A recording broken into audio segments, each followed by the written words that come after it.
Tonight, we're diving into the unsolved mysteries of Gen 10's secret region. This deep Pokémon exploration is meant to help you drift off, so although it's an exciting topic, I'll keep my narration calm. Thank you to those of you who've been joining us consistently. If you're falling asleep with us tonight, let me know in the comments how many nights in a row you've been here. And if this is your first night, just comment day 1. Now let's get back to the video. Close your eyes and let the sound of the waves take you somewhere far across the sea, somewhere that, according to the official records, does not yet exist. We have spent nearly 3 decades traversing the world of Pokémon, from the grassy plains of Kanto to the cratered heart of Paldea. We thought we knew the boundaries of this world. We thought we understood the rhythm of its secrets, but in the quiet corners of the internet, behind the digital walls of the Pokémon Company, a massive breach occurred that changed everything. The Terra leaks did more than just expose code. They pulled back the curtain on a project so vast, so ambitious, and so hauntingly beautiful that it feels like a fever dream.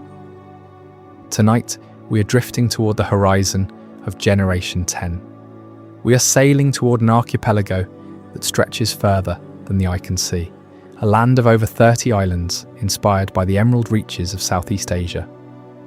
This is a world where the wind speaks in the voices of ancestors and the waves hide cities made of light.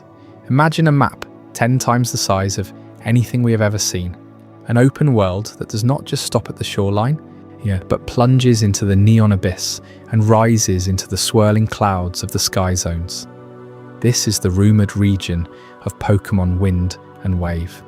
For years we've speculated about where the journey would go next, but the leaks suggest something far more profound than just a new set of gym badges.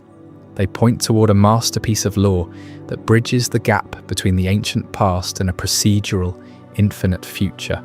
We are looking at a region where the very geography is a puzzle, where a legendary island remains hidden behind a permanent storm, waiting for a specific seed to sprout before it reveals its face to the world. Why does this matter so deeply to us? Because for many, Pokémon is more than a game, it is a sanctuary. And the mystery of Generation 10 represents the ultimate frontier. It is the promise that there is still magic we haven't mapped out.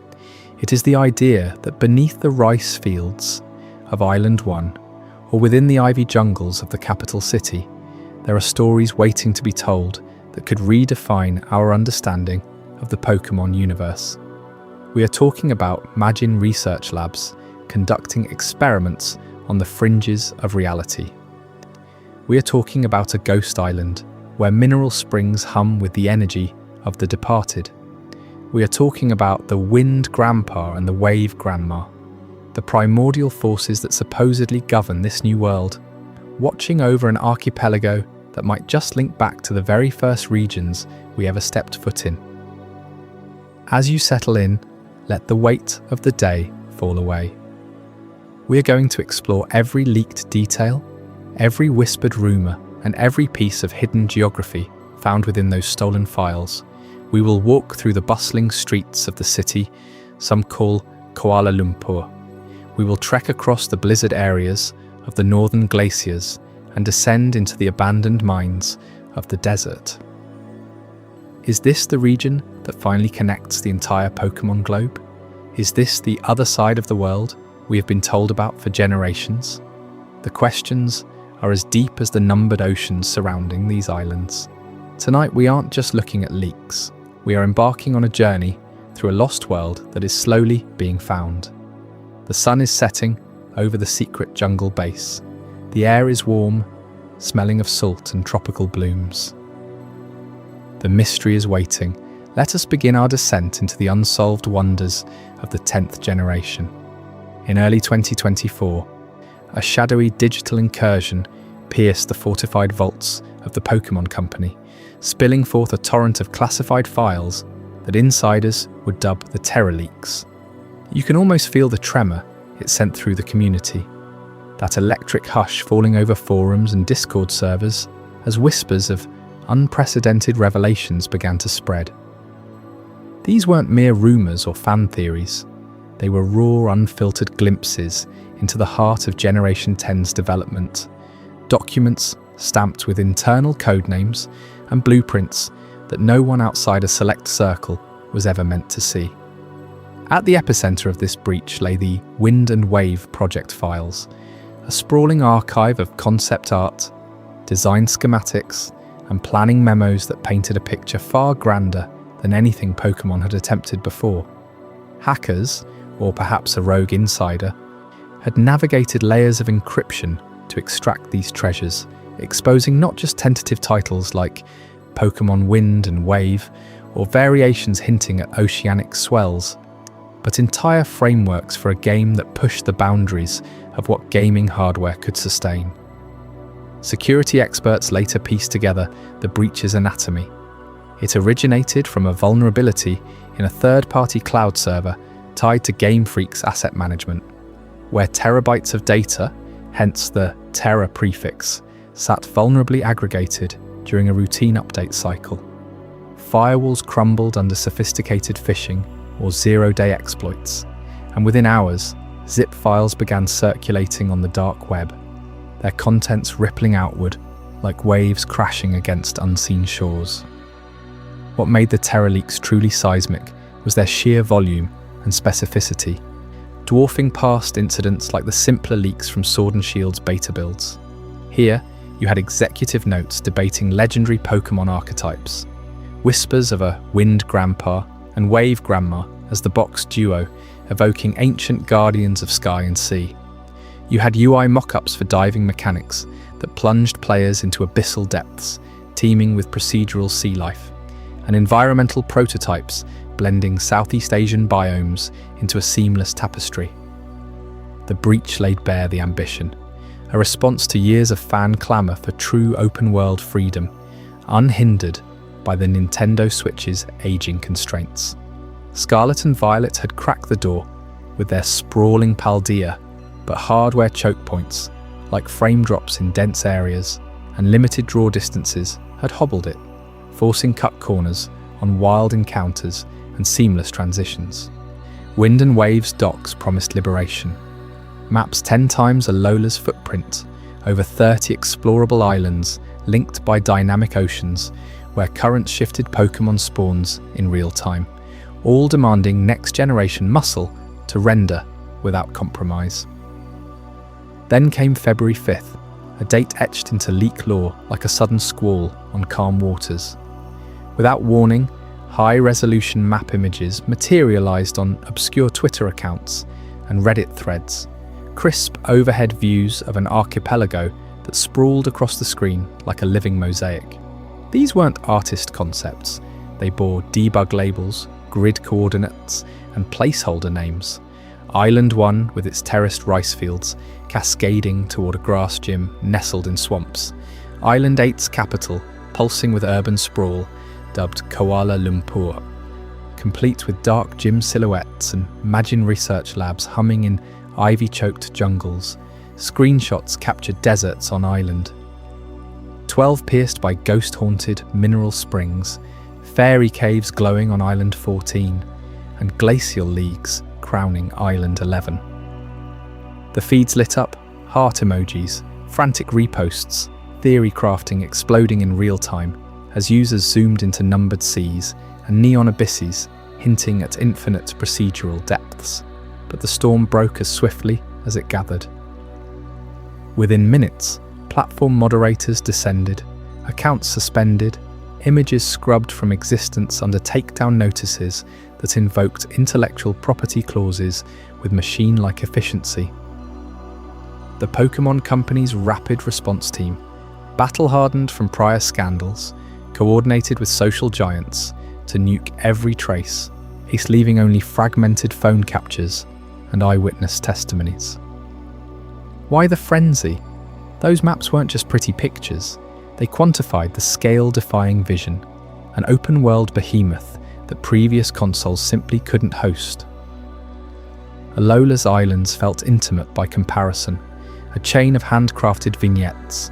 Paldea's map, ambitious yet glitch-plagued, strained the Switch's 60 frames per second, even in open skies. Generation 10's archipelago demanded hardware evolution. Rumours swirled of a successor console with terabyte-scale storage and ray-traced waters to handle 30-plus islands, each brimming with biomes from mangrove labyrinths to buried ruins, all interconnected without loading screens. Procedural elements adapting legendaries to player choices. The deletion frenzy only fueled the fire, turning fleeting glimpses into holy grails. Archivists scrambled, mirroring sites popped up overnight, but pristine originals vanished, replaced by potato-quality rips that still revealed the project's audacity. Imagine the internal panic. Executives poring over logs, forensics teams tracing IP trails from Indonesia-inspired locales back to anonymous uploaders, all while the community dissected every pixel. This wasn't a sloppy fan port. It was a professional breach exposing how Game Freak aimed to shatter hardware limits, crafting seas where wind currents carried rare birds and wave surges unveiled sunken temples. Mechanics that would tax even powerhouse rigs with their infinity loops and adaptive ecosystems. Those February 5th maps lingered in the ether like ghosts, their erasure amplifying the mystery of what lay beyond the visible edges. Storm-veiled legendaries, Magin labs, tinkering with Titan evolutions, postgame portals to distant regions like Johto's shadowed coasts. The Terra leaks didn't just leak data, they ignited a hunger for the uncharted, proving Generation 10's secret region wasn't content with iteration. It was built to redefine exploration on a canvas vast enough to swallow worlds. And as we peel back these layers, the true contours of that archipelago beckon, promising islands shrouded in deeper enigmas. Up next, Chapter 2, Geography of the Archipelago, where we'll chart every hidden cove and whispering ruin that makes this world feel endlessly alive. And those fleeting map images from February 5th didn't just vanish without a trace, they etched into the Pokémon world's imagination, a colossal archipelago, sprawling across what leaks describe as the largest open-world map in the series' history, dwarfing even Paldea's vast plains. Over 30 unique islands dot this seascape, each one a self-contained biome pulsing with secrets, from mist-shrouded mangroves to sun-baked deserts, connected not by seamless roads, but by churning waves that demand you master the seas to traverse them. Picture the salt spray on your face as you first set sail from the bustling docks of Kuala Lumpur, the capital nestled on Island 8, its skyline a chaotic blend of towering Pokémon centres and shadowy group headquarters, where the air hums with the chatter of trainers haggling at TM shops and boutiques.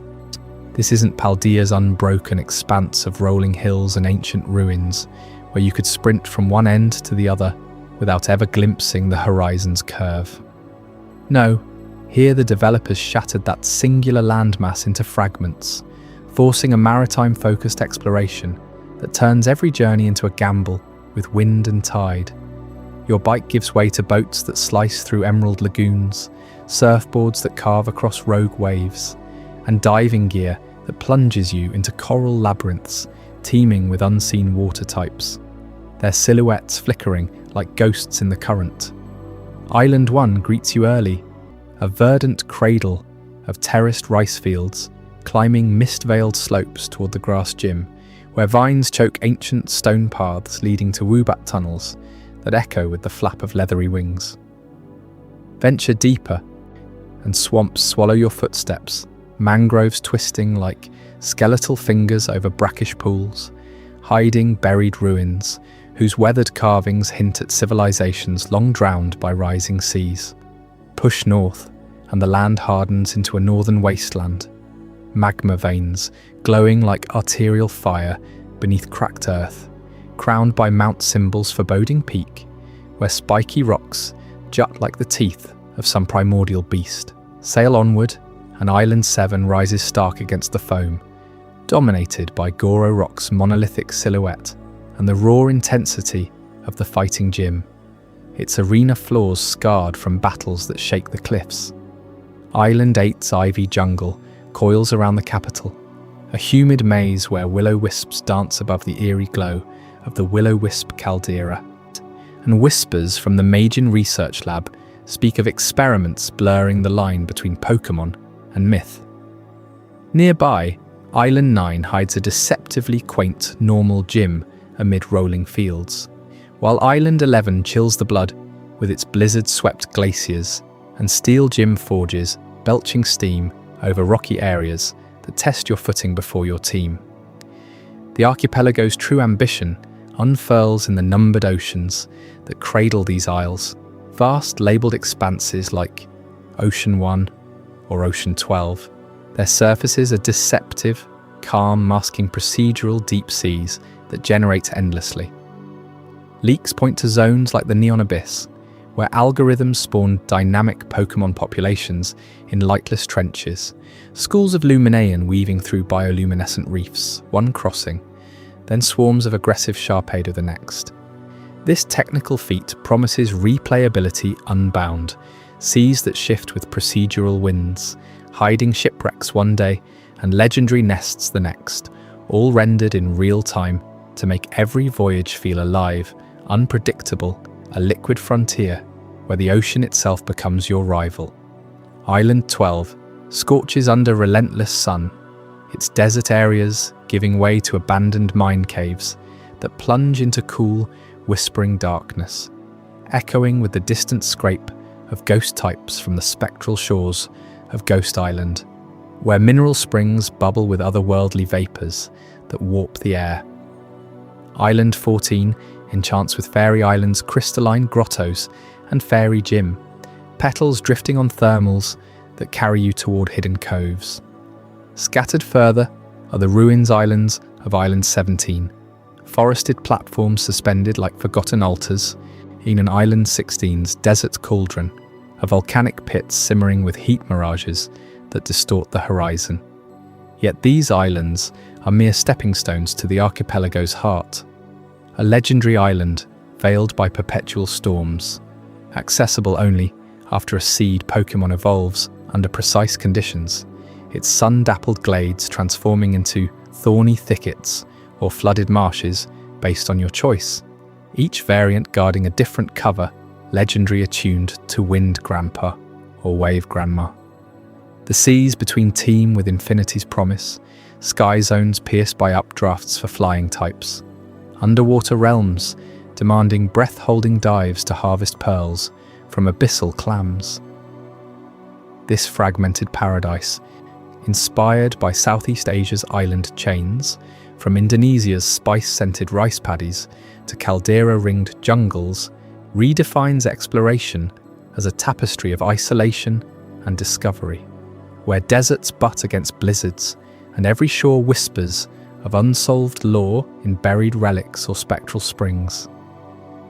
As you chart these waters, charting courses between gym badges and mysteries, the map unfolds not as a flat plane, but a living mosaic, pulling you deeper into its procedural embrace.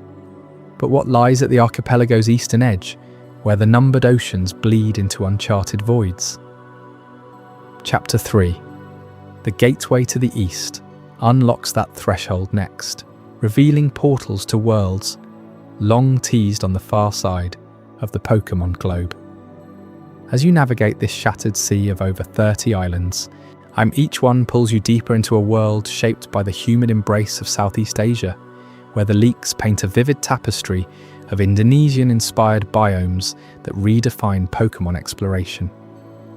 Towering rice terraces cascade down mist-shrouded hillsides like emerald steps to forgotten gods, their paddies mirroring the sky at dawn, alive with the croak of unseen froakie kin and the rustle of nocturnal bats fleeing the light. Venture into the mangrove forests, where twisted roots claw at brackish waters, forming natural labyrinths teeming with water and grass types that ambush from the shadows, their scales glistening like dew-kissed lotus leaves. These aren't mere backdrops, they're pulsing ecosystems, evoking the raw biodiversity of Indonesia's wild heart. From Java's volcanic craters, bubbling with geothermal fury, to Sumatra's dense jungles, hiding ancient spirits. Deeper still, the biomes unfold in layers of intoxicating detail. Swamps choke the lowlands with vines thick as pythons, where poison types slither through fog-laden air heavy with the scent of orchids and decay, challenging you to brew antidotes from rare berries plucked at dusk.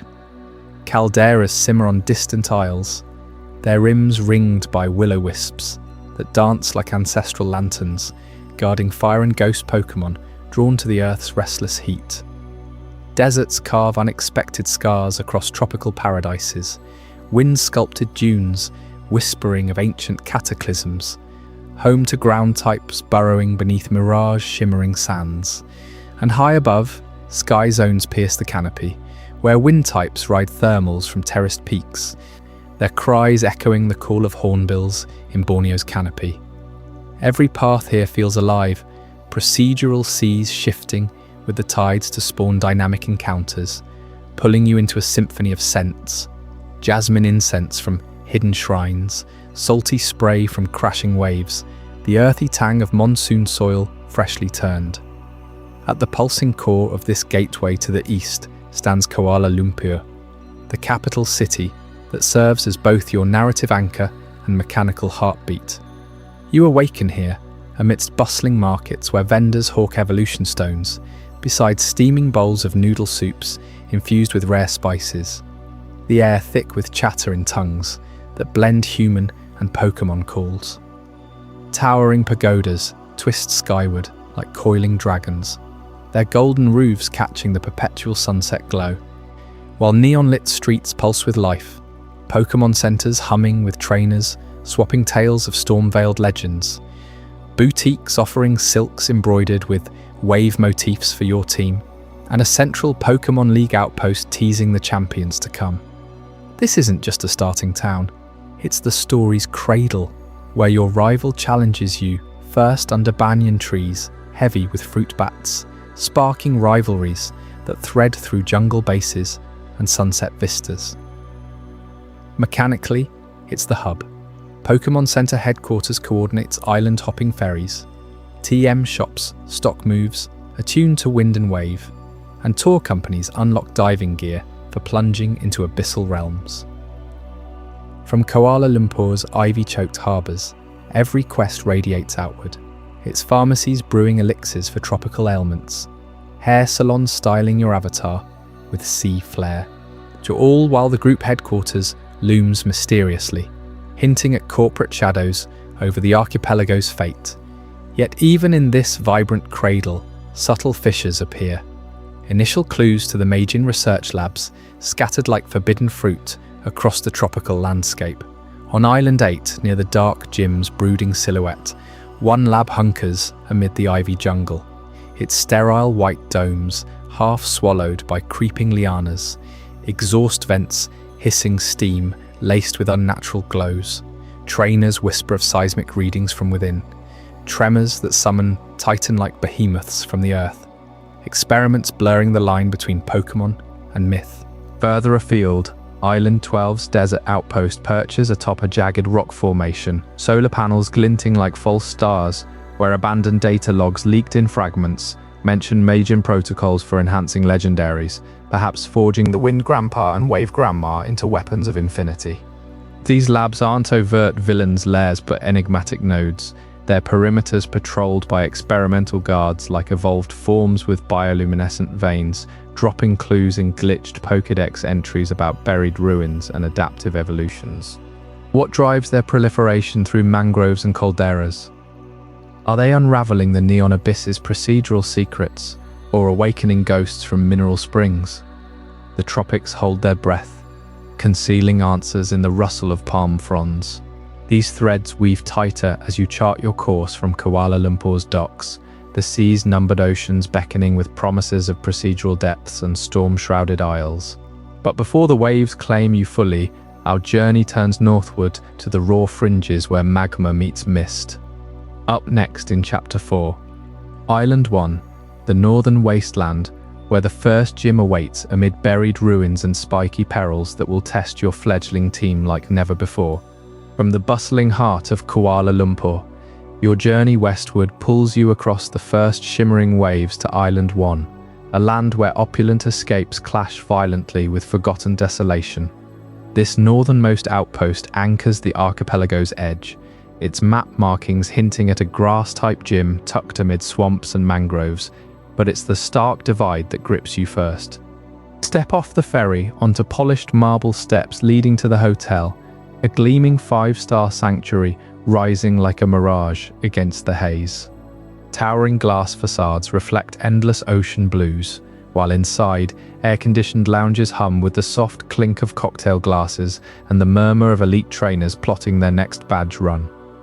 Plush lounges overlook infinity pools that spill toward the horizon, and rooftop spas offer treatments infused with rare berries harvested from nearby fields. It's paradise engineered for the weary traveler, a place where you could lose days sipping chilled drinks laced with lumberry essence, watching luxury yachts slice through the surf below.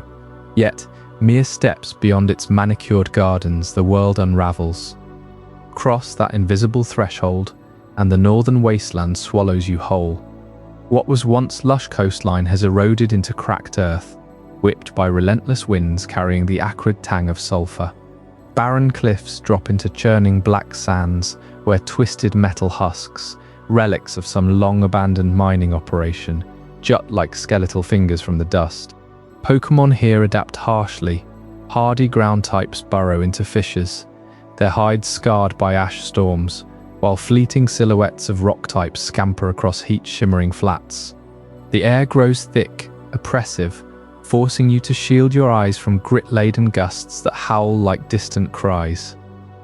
This isn't mere wilderness, it's a scar on the island's face, a place where life clings by threads, whispering of cataclysms buried in the strata below. That contrast hits hardest at dusk, when the hotel's golden lights pierce the gloom like defiant beacons, illuminating the wasteland's creeping shadows. Why build such extravagance cheek by jowl with ruin? Leakers speculate a corporate veil. Perhaps the hotel funnels funds to shadowy digs in the wastes, or maybe it's a lure, drawing adventurers to probe deeper. You feel the pull, that itch to trade silk sheets for dust-caked boots, because the wasteland guards secrets too volatile for lounges and spas. Deeper in, the Woobat tunnel beckons, a yawning maw carved through volcanic bedrock, its entrance framed by bioluminescent fungi, pulsing like heartbeats in the dark. Woobat swarms guard the threshold, their ultrasonic cries echoing off damp walls, disorienting intruders with psychic waves that twist your sense of direction. Squeeze through narrow veins of the tunnel, flashlight beam dancing on obsidian walls etched with faded glyphs, ancient warnings or maps to something hotter. The air turns stifling, laced with metallic steam rising from fissures, and soon the ground trembles with subterranean rumbles. Follow those tremors, and you breach into the magma area, a subterranean hellscape, where rivers of molten rock pulse beneath translucent crusts. Heat warps the air into mirages of fire-type silhouettes, magma cousins perhaps, or newly leaked magma beasts with hides like cooling lava. The tunnel's mystery sharpens here. Why does it link these extremes?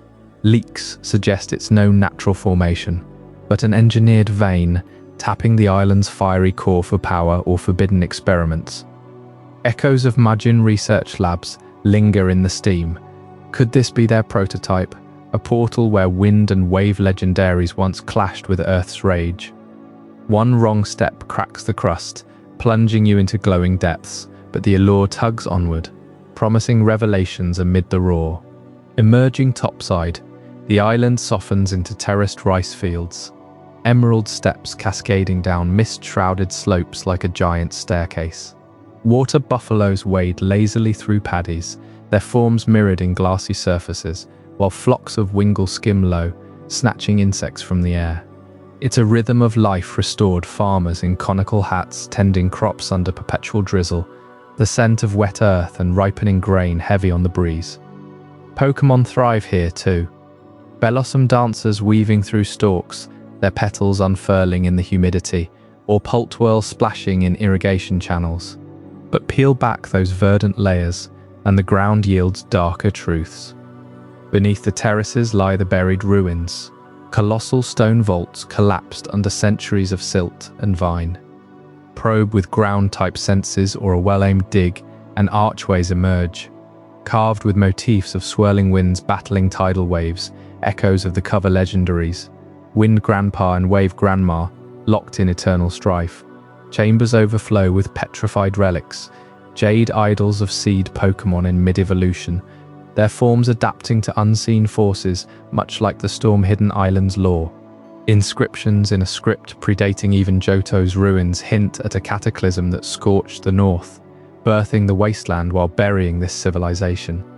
Was it a war of elements or a failed ritual to summon infinity itself? Fragments of strange alloys litter the floors, tying back to the magma flows, proof the Woobat tunnel funnels not just heat, but history. Wander higher to mount. Symbol, its peak crowned by a monolithic carving resembling a Pokeball bisected by waves, overlooking spiky rocks, where jagged spires defy the sea's fury. Swamps bubble nearby, teeming with quagsire and their kin, leading toward mangrove thickets that twist like labyrinths. Each step uncovers layers, luxury masking decay, tunnels bridging fire and void, fields concealing empires lost to time. Island 1 isn't just a starting point, it's a microcosm of the archipelago's unsolved pulse, where Southeast Asian echoes rice terraces like Bali's, volcanoes akin to Java's, meet Pokemon's primal chaos. As the sun dips behind those spires, casting long shadows over the ruins' thresholds, you'll sense the island's true challenge stirring in its greener heart.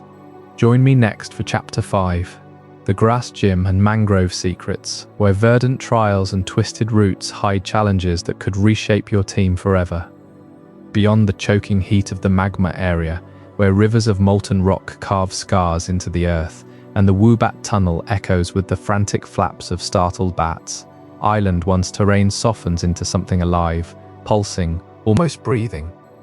You push through curtains of steam rising from geothermal vents, and suddenly the ground yields underfoot, sucking at your boots with the first greedy pools of swamp mud. This is where the island reveals its hidden heart, a labyrinth of tangled roots and whispered secrets in the mangrove forest. Towering mangroves claw skyward here, their prop roots twisting like ancient fingers gripping the waterlogged soil, forming natural archways draped in vines thick as ropes. Sunlight fractures through the canopy in golden shards, dappling the brackish pools below where unseen eyes watch from the murk. It's no mere backdrop. This forest tells a story of resilience, of life clawing back from the sea's relentless advance.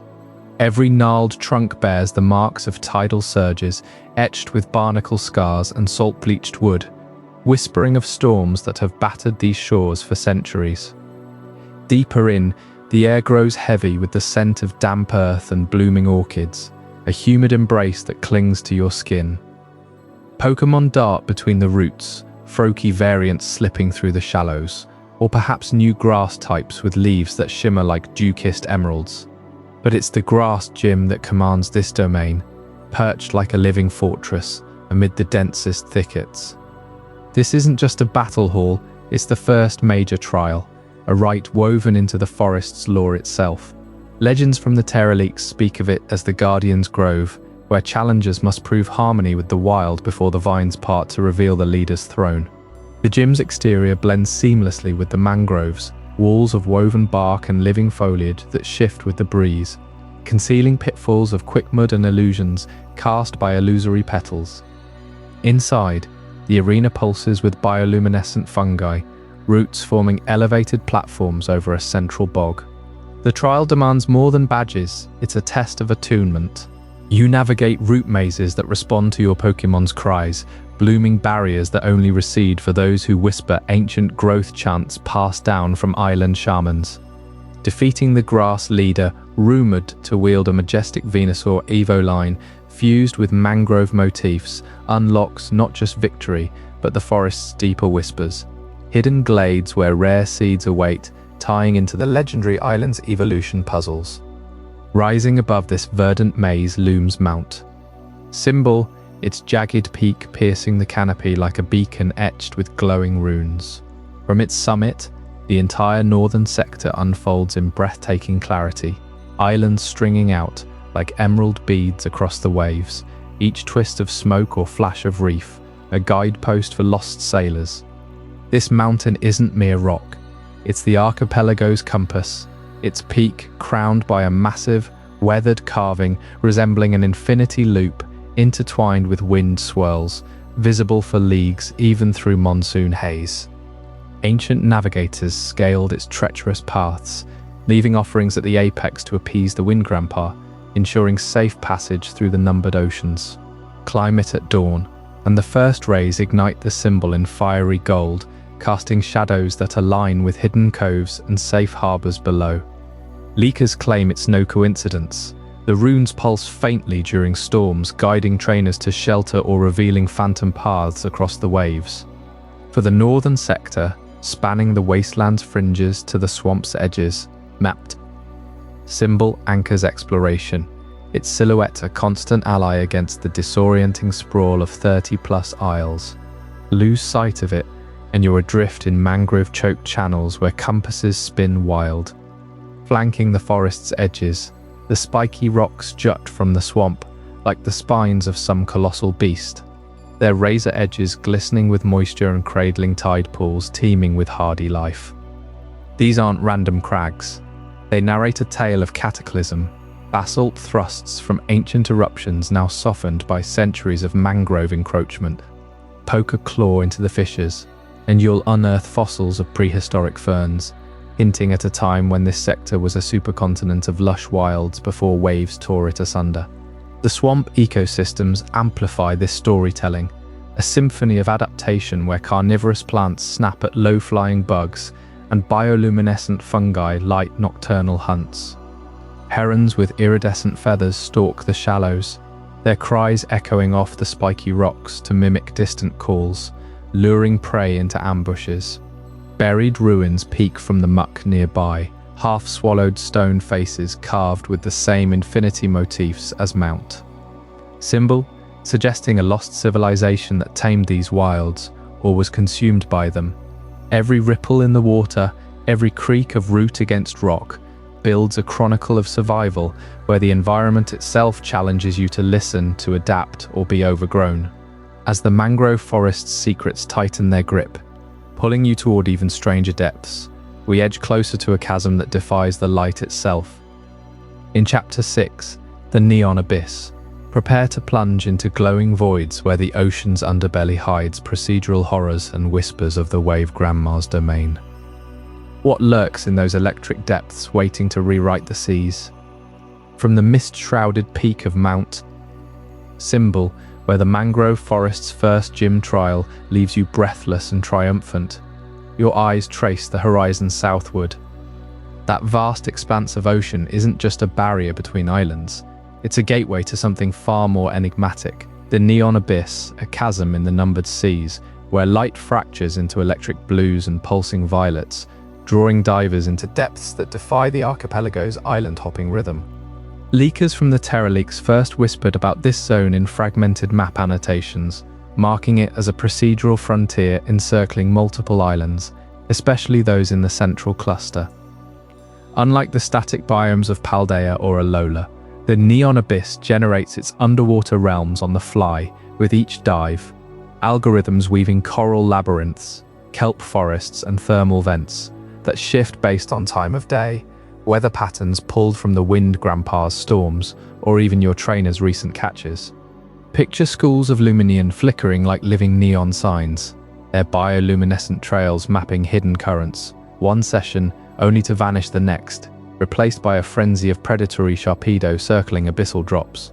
This isn't random chaos, it's a living ecosystem tuned to the Gen 10 engine's core. Pokémon populations here migrate dynamically, influenced by global events in your playthrough. Catch a rare wave grandma-inspired legendary echo in the shallows, and deeper zones might spawn clusters of adaptive water types like a nomadic pod of Wailord, their migrations blocking or revealing cave networks. Fail to challenge the grass gym back on Island 1 before diving, and the shallows teem with grass-water hybrids, forcing hybrid battle strategies that echo the mangrove's trial above. It's a deep dive into procedurally generated underwater zones where Pokémon populations shift, turning every submersion into a personalized hunt, where the sea remembers your journey and reshapes itself accordingly. The true revolution lies in diving's mechanical return, polished and expanded beyond Sinnoh's rudimentary implementation.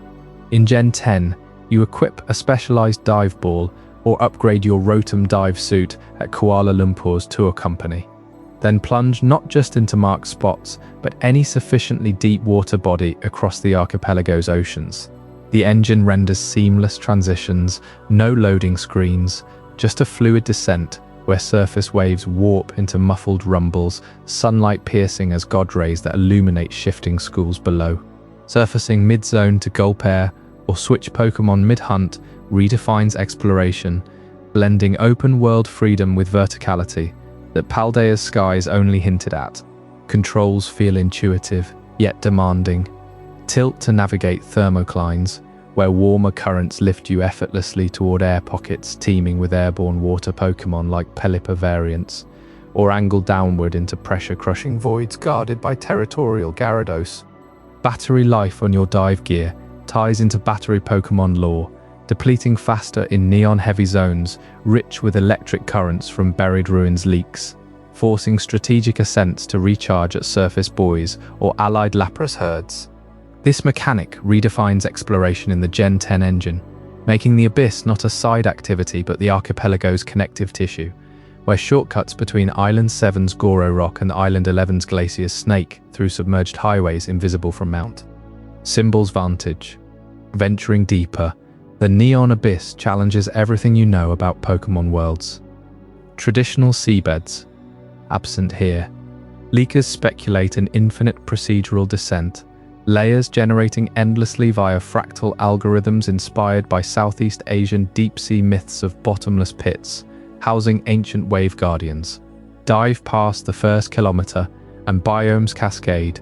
Neon-lit plateaus give way to void trenches where gravity flips, pulling you into upside-down coral inversions populated by upside-down floatzel packs. Theories abound in leak forums. Perhaps it's tied to the Magin research labs on Islands 8 and 12, experimenting with spatial distortions to summon Titan-sized legendaries, their rifts preventing a flaw from ever forming.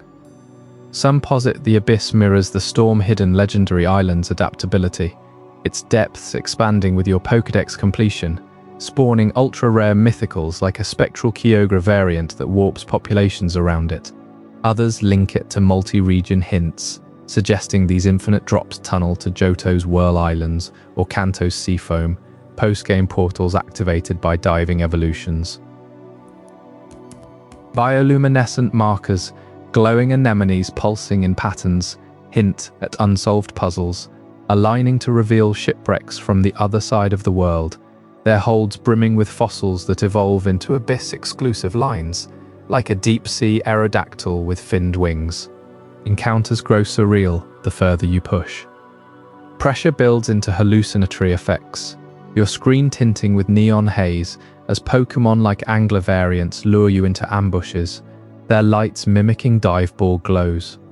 Surfacing disoriented, you might wash up on uncharted atolls near Island 14's Fairy Cave carrying abyssal treasures, pearls that boost water-type mega evolutions or data logs from Magin labs, decoding the wind and wave duo's origins. Yet danger lurks. No seabed means no escape from pursuit chains, where a riled Kingdra triggers cascading spawns, filling your vision with shifting hordes until you burst skyward. This endless hunger for depth fuels the Abyss's allure, a counterpoint to the archipelago's island-bound gyms. From the grass trials rooted challenges to these fluid, formless hunts, Gen 10 weaves surface and submergence into one narrative thread. Whispers persist of a neon core, a theoretical endpoint where populations stabilize into a personal ecosystem reflecting your trainer ID, but no leaker has pierced that far yet. As the neon abyss's currents carry whispers of the capital's shadowed underbelly, we surface toward Chapter 7, Island 8, the heart of the region where dark gyms and Magin labs pulse with secrets that might explain the abyss's glow forever. As you surface from the neon abyss, the shifting currents of the deep sea give way to calmer waters lapping against the shores of Island 8, the undisputed heart of this vast archipelago. Here, in the capital city whispered to be Kuala Lumpur, the pulse of the entire region beats strongest, drawing trainers from every corner of the 30-plus islands like a magnetic force. You step onto the docks, the air thick with the scent of salt-kissed spices and sizzling street vendors hawking fresh tropical fruits. Towering pagoda-style skyscrapers pierce the humid sky, their neon accents flickering even in daylight, while winding canals carve through the urban sprawl like veins of liquid sapphire. This isn't just a city, it's a labyrinth of elevated walkways bridging bustling markets below, where Pokémon of every type weave through crowds, Pikipeks darting between food stalls, Dewpider skittering across lily-pad bridges. Pharmacies glow with vials of rare elixirs sourced from distant reefs. Boutiques overflow with silken trainer outfits embroidered in wave motifs, and hair salons buzz with stylists crafting elaborate updos inspired by legendary sea serpents. TM shops line the avenues, their holographic displays projecting bursts of elemental power that light up the twilight haze. At the epicenter stands the Pokémon Center headquarters, a colossal structure that dwarfs even the grandest centers in Paldea or Galar. Its facade gleams like polished obsidian veined with glowing blue channels, mimicking the bioluminescent trenches of the neon abyss you just left behind. Inside, vast halls echo with the soft hum of healing machines far more advanced than anywhere else. Chambers that don't just restore health but analyze a Pokemon's genetic code, suggesting evolutions tied to the archipelago's wind and wave legends. Trainers from remote atolls line up here for diagnostics on their divers, while researchers in flowing lab coats pore over data streams from procedural ocean scans. Elevators whisk you to observation decks overlooking the city, where panoramic windows reveal the ceaseless ferry traffic snaking out to the horizon. This HQ isn't merely a pit stop, it's the nerve center coordinating emergency responses across the seas, from magma eruptions on Island 1 to blizzards ravaging Island 11.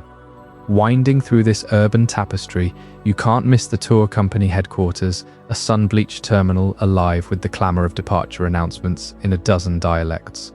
They hold the keys to the archipelago's true freedom, chartering high-speed hydrofoils and wind-powered catamarans that hop between the 30-plus islands with clockwork precision. No more aimless drifting in procedurally generated swells. Their captains, grizzled navigators with Pokémon like Pelipper as co-pilots, plot routes through storm veils and hidden straits. Book a ticket here, and you're whisked to the terraced rice fields of Island 1, or the fairy caves of Island 14, complete with guided lore on local legends. They even offer deluxe packages syncing with your Pokédex, unlocking fast travel beacons on uninhabited isles. Without them, the region's scale would overwhelm even the hardiest explorer, turning paradise into an endless maze of whitecaps. But peel back the glamour of Kuala Lumpur, and darker veins run beneath. Tucked against the city's edge sprawls the ivy jungle, a verdant tangle where skyscrapers yield to choking vines that swallow abandoned shrines whole. The humidity clings like a second skin as you push through curtains of heart-shaped leaves, the air alive with the chirps of hidden bellossom and the distant roar of unseen waterfalls. Sunlight fractures into emerald shafts, illuminating moss-covered idols etched with symbols predating the first human trainers, halls resembling infinity loops intertwined with gusts and swells, hinting at rituals to summon the wind grandpa and wave grandma themselves. Deeper in, bioluminescent fungi pulse along forgotten paths, guiding you to petroglyphs depicting colossal figures battling over a storm-shrouded isle, their forms morphing like the adaptive legendaries of the leaks. It's here, amid the jungle's smothering embrace, that you stumble upon your first glimpse of the group headquarters, a fortress half buried in roots, its sleek black spires camouflaged by illusory vines that part only for those who know the passphrase whispered by rustling leaves. Shadowy figures move within, their silhouettes backlit by screens flickering with data on Magin experiments, suggesting this shadowy collective pulls strings across the islands. Are they guardians of ancient lore, or harbingers experimenting with Titan-like powers in hidden labs? The air grows heavy with unspoken threats. The group's emblem, a coiled serpent riding a gale, etched into every threshold, watching your every step. Whispers from within those walls point to forbidden research echoing across the region, pulling you toward revelations that could shatter the archipelago's fragile peace.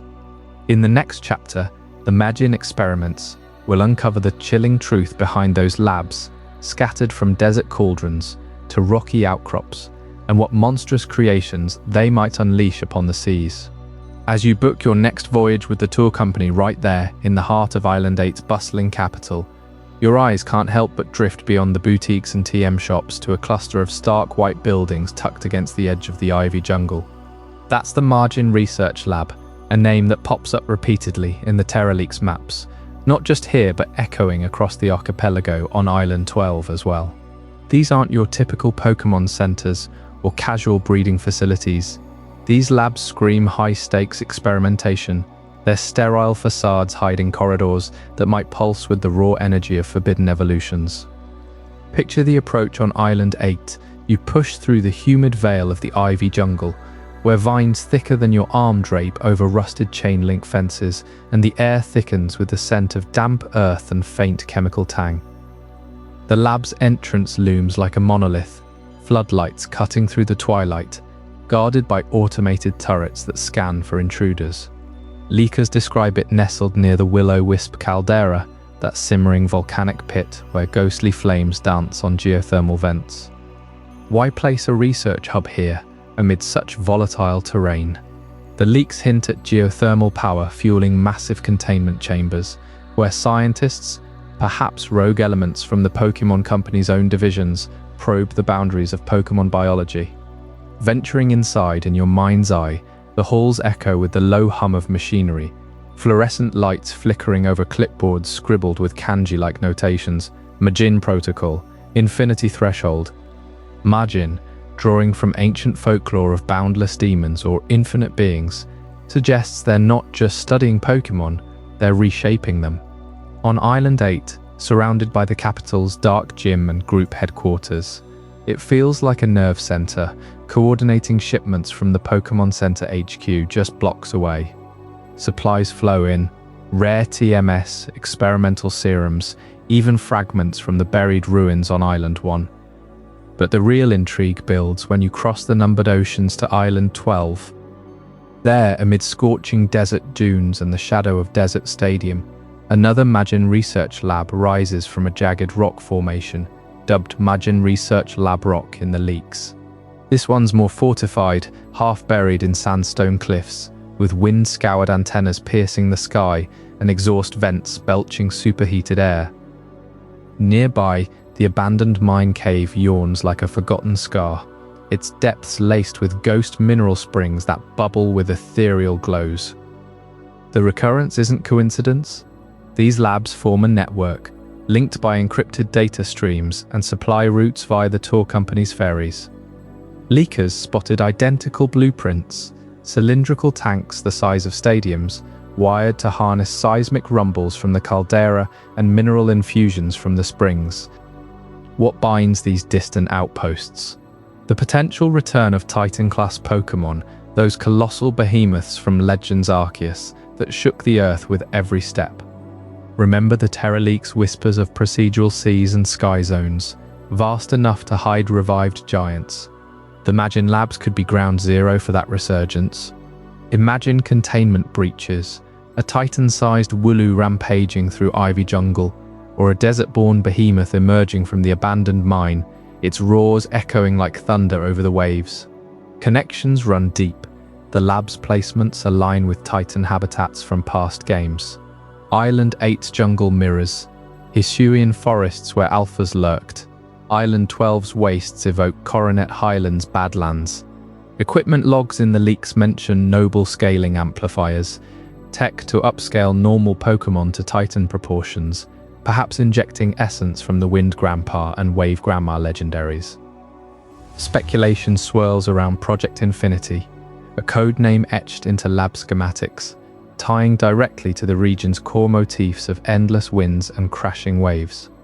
Infinity isn't just a buzzword, it's the philosophy. The archipelago's map loops in fractal patterns, islands spiraling outward like infinite waves on a shore, skies whipping with eternal gales.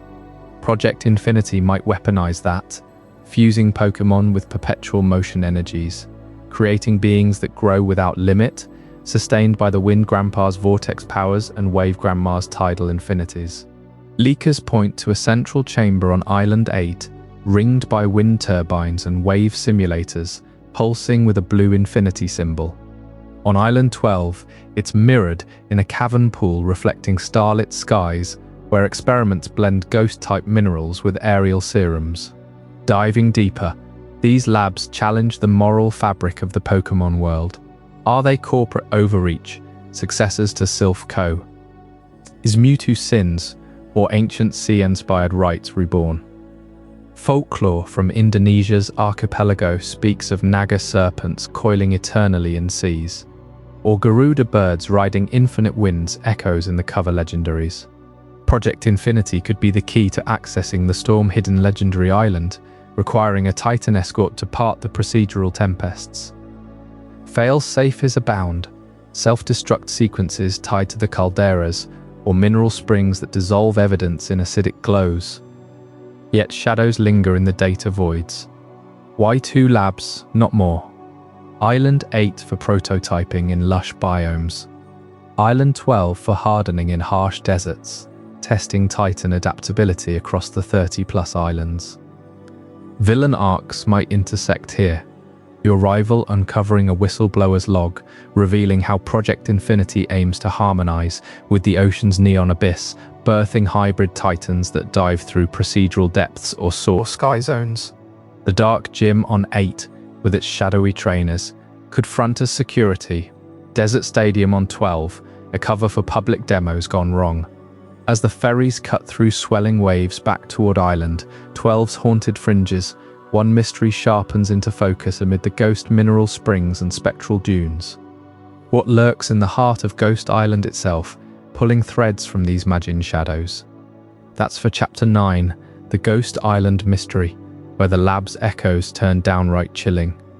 Those Magin research labs on Island 12, perched amid the sun-scorched dunes, aren't the only enigmas drawing trainers to this forsaken stretch of the archipelago. Deeper into the island's heart lies a place where the veil between worlds thins and the whispers of the departed echo through crystalline waters. Island 12, often whispered about as Ghost Island in the leaks, stands apart from the vibrant clusters of civilization, its vast desert expanse broken only by jagged rock formations and forgotten relics that seem to pulse with an otherworldly chill. You arrive by ferry from the capital on Island 8, the sea turning unnaturally still as the silhouette of towering sand-swept cliffs emerges on the horizon. The air grows heavy, carrying faint traces of sulfur and something sweeter, like wilted incense from ancient rituals. This isn't just barren wasteland, it's a canvas of spectral lore where daytime mirages twist into nighttime apparitions. Local legends pieced together from Terraleak forums and fan translations speak of sailors who vanished here centuries ago, their ships swallowed by sudden fogs that never lift. Pokémon native to these sands, shadowy forms like misfired Duskull evolutions or spectral Sandshrew variants, seem drawn to the island's core as if compelled by an unseen force. At the epicenter of it all bubbles the ghost mineral spring, a geothermal pool ringed by obsidian black stones that gleam unnaturally under moonlight.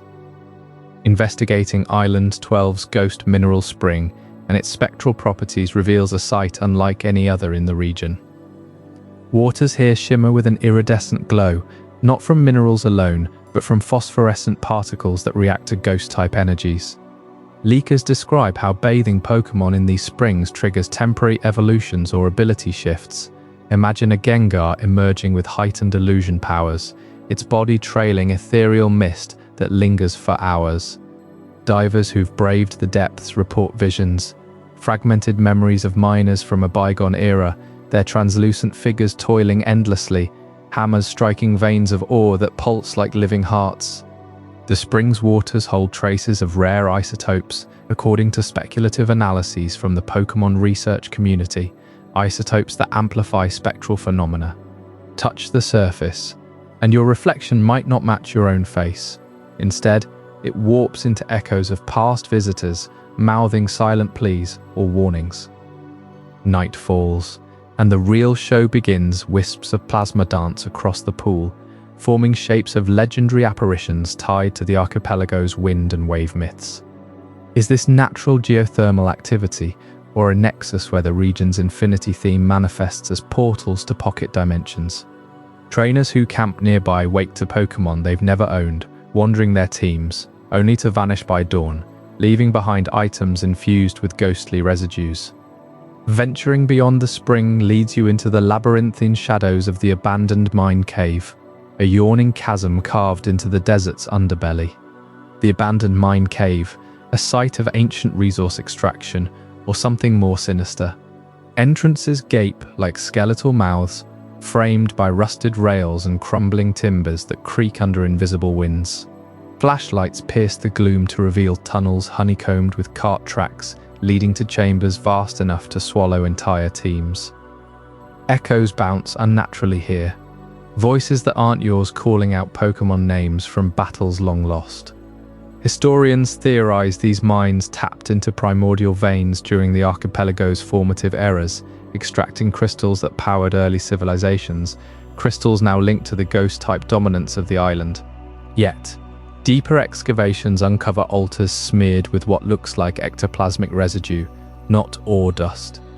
Wall carvings depict robed figures channeling spirits into gemstone prisons, suggesting rituals to bind otherworldly entities for labor or warfare.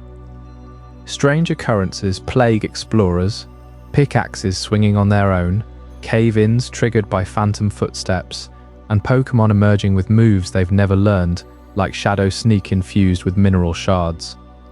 One leak image shows a collapsed shaft revealing a subterranean lake mirroring the ghost mineral spring above, implying the cave funnels spectral energies directly from the pool. Was this mere resource hunger, or a hub for forbidden experiments predating even the Magin lab's experiments that awakened something that refuses to sleep? This isolation amplifies the dread, and it begs the question why the Ghost Gym is isolated from the rest of the archipelago's civilization. Tucked within a fortified citadel on the island's eastern fringe, accessible only by treacherous sandstorm paths or spectral ferries that appear at midnight, the gym defies the region's interconnected web of routes and tour companies. No bridges span to neighboring islands, no Pokémon centers dot the dunes. Leaks hint at a deliberate quarantine enforced by the gym leader's spectral barriers, illusions that redirect ships into endless loops or summon sand golems to guard the perimeter. The reasoning ties back to the island's volatile energies. Civilizations across the archipelago, from Kuala Lumpur's bustling streets to Island One's terraced fields, thrive on harmony with wind and waves. But Ghost Island disrupts that balance. Its aura seeps into the seas, causing mass hauntings or behavioral shifts in migratory Pokémon flocks. Placing the gym here serves as a containment ward, its trials designed not just for badges, but to calibrate challengers' teams against the spring's corruptive glow. Winners emerge attuned to spectral whispers, gaining access to hidden evolutions, while losers risk their Pokémon lingering as echoes in the mines. This seclusion fosters a gym leader shrouded in myth, a cloaked figure said to commune with the spring's visions, doling out riddles that unlock the cave's deepest secrets. Fieldland areas nearby offer deceptive respite, meadows of hardy grasses defying the desert, where ghost types camouflage amid wildflowers that bloom only under full moons. The desert stadium looms as a coliseum for elite battles, its stands filled with illusory crowds cheering from beyond. Yet every path circles back to the mine and spring, pulling you into a web of hauntings that question reality itself. As these mysteries of Island 12 fade into the night, they set the stage for even greater revelations waiting in the windswept horizons. In Chapter 10, The Legend of Wind Grandpa, We'll uncover the ancient patriarch of the skies whose gales conceal the ultimate prize of the archipelago, but what price must trainers pay to earn his blessing? As you emerge from the suffocating depths of Island 12's abandoned mine cave, where the air hangs heavy with the echoes of forgotten pickaxes and spectral murmurs from the ghost mineral spring, a sudden gust sweeps across the rocky cliffs, pulling your eyes skyward. Those whispering winds aren't random. They carry the first tangible hint of something far grander watching over this sprawling archipelago. High above the churning seas and jagged island peaks, the leaks reveal the true domain of the wind, legendary, known simply as Wind Grandpa. This isn't just another box legendary perched on a pedestal. He's portrayed as an ancient celestial patriarch, a weathered guardian whose very presence shapes the heavens. Picture his form, immense wings etched with constellations from eras long before the first human trainers set foot on these shores, eyes glowing like distant stars, and a mane of clouds that billows with the wisdom of millennia. Leakers from the Terra Leaks describe him as the fatherly overseer of the skies, a being who commands tempests not out of rage, but to protect fragile balances below, balancing the wild fury of waves with gentle breezes that guide lost sailors home. His lore threads deep into the region's mythology, drawn from Southeast Asian inspirations where elder sky spirits mediate between earth and ether. Wind Grandpa isn't encountered in a straightforward shrine or cave. His story unfolds through subtle environmental storytelling. Scattered across the islands, ancient carvings on mount. Symbols summit depict him cradling fledgling storms in his talons, nurturing them before release. These petroglyphs, weathered by endless monsoons, suggest he once forged pacts with early islanders, trading favorable winds for offerings of rare feathers from sky-dwelling Pokémon. But betrayal, perhaps by those Magin research labs experimenting with atmospheric anomalies, shattered that bond, condemning him to seclusion amid the upper atmosphere. This brings us to the sky zones, those breathtaking layers of verticality that redefine exploration in this Gen 10 world. The game masterfully exploits height as a core mechanic, layering the archipelago not just horizontally across 30+ islands, but in towering strata from sea level to stratospheric roosts.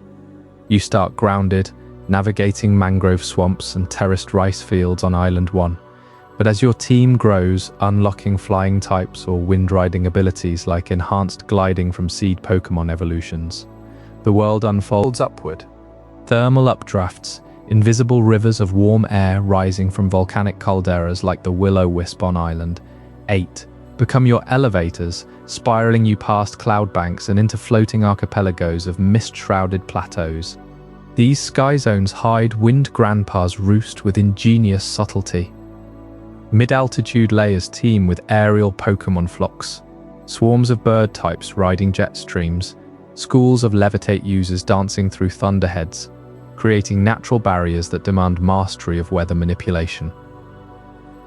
TM shops in Kuala Lumpur sell moves like Tailwind and Hurricane, but true access requires syncing with dynamic wind patterns, favorable gusts only align during specific lunar phases, or after clearing gym trials that attune your team to elemental flows. Higher still, the upper thermosphere conceals his eyrie, a colossal nest woven from petrified cumulonimbus, camouflaged by perpetual aurora-like veils. Leaks hint at procedural generation here too, where roost layouts shift with global wind currents simulated across the open world, ensuring no two playthroughs reveal the patriarch in the same way. What elevates this design to genius is how verticality ties into the unsolved mysteries. From the blizzard areas on Island 11, you glimpse anomalous sky rifts, tears in the fabric where neon abyss currents from below collide with upper winds, spawning hybrid weather events. These rifts occasionally spit out rare items or glimpses of Wind Grandpa silhouetted against the horizon, but pursuing them risks disorienting downdrafts that plunge you back to sea level. The game's engine reportedly tracks your altitude history, unlocking wind echoes, ghostly replays of ancient flights that guide you closer, revealing lore fragments about his feud with oceanic forces. Layered into this are atmospheric clues embedded in the game's working titles. Those windy monikers like Pokémon Wind and Wave that leak from the 2024 breach. They aren't mere placeholders, they signal a weather-based narrative backbone where meteorology drives the plot. Storms brew with intent, their ferocity ramping as you near the legendary island, that storm-veiled sanctuary accessible only post-villain defeat. Wind patterns shift post-evolution of your seed Pokémon, parting clouds to expose sky ladders, chains of updrafts linking islands vertically. These titles evoke a tale of elemental elders at odds, winds clashing with waves in eternal dance, mirroring real Southeast Asian monsoon cycles that flood rice paddies one day and parched deserts the next. Delve deeper, and Wind Grandpa embodies infinity's whisper. His roost overlooks the numbered oceans, where infinite procedural seas generate endless encounters, but from his vantage, patterns emerge, cyclonic paths that spell ancient runes in cloud formations, hinting at multi-region connections. Post-game whispers suggest gliding to Johto's shores on his tailwinds, encountering legacy figures amid traded breezes. Yet peril lurks. Magin labs on Islands 8 and 12 experiment with wind titans, synthetic gales that could unbalance his domain, drawing him into conflict. Those gusts from Ghost Island weren't coincidence. They tugged you toward this celestial watchman, reminding us the archipelago's secrets stack endlessly upward. But for every patriarch ruling the firmament, there's a counterpart churning below the waves, her depths every bit as enigmatic. Tune in tomorrow for Chapter 11, The Legend of Wave Grandma, where we plunge into her abyssal embrace and uncover why she might hold the key to reuniting these fractured skies and seas. Before we dive deeper into this incredible journey, I'm curious, where in the world are you watching this from? Drop a comment below and let our global community know. And if you're finding this as mind-blowing as I am, hit that like button to help more people discover this story. While Wind Grandpa soars above the storm-torn skies, carving paths through the endless clouds of the archipelago's upper realms, his ancient counterpart stirs far below in the churning heart of the ocean that binds every island together. Wave Grandma, the legendary whispered about in the Terralax as the matriarch of the waves, holds dominion over the deep archipelago itself, her presence felt in every swell and undertow that shapes this vast Southeast Asian-inspired sea. You can almost hear her call echoing through the neon abyss we explored earlier, that procedurally shifting underwater frontier where Pokémon dart like shadows in her ever-shifting currents. Leakers describe her not as a fleeting vision, but as the very pulse of the region's oceans, a colossal being whose form evokes the serpentine sea deities of Indonesian lore, coiled fins vast as islands, eyes glowing like bioluminescent trenches, scales shimmering with the iridescence of coral reefs long buried. She guards the deep archipelago, that uncharted expanse beyond the numbered islands, where the neon abyss plunges into abyssal plains teeming with forgotten water types and procedural spawns that adapt to her moods. No ship crosses her domain unscathed.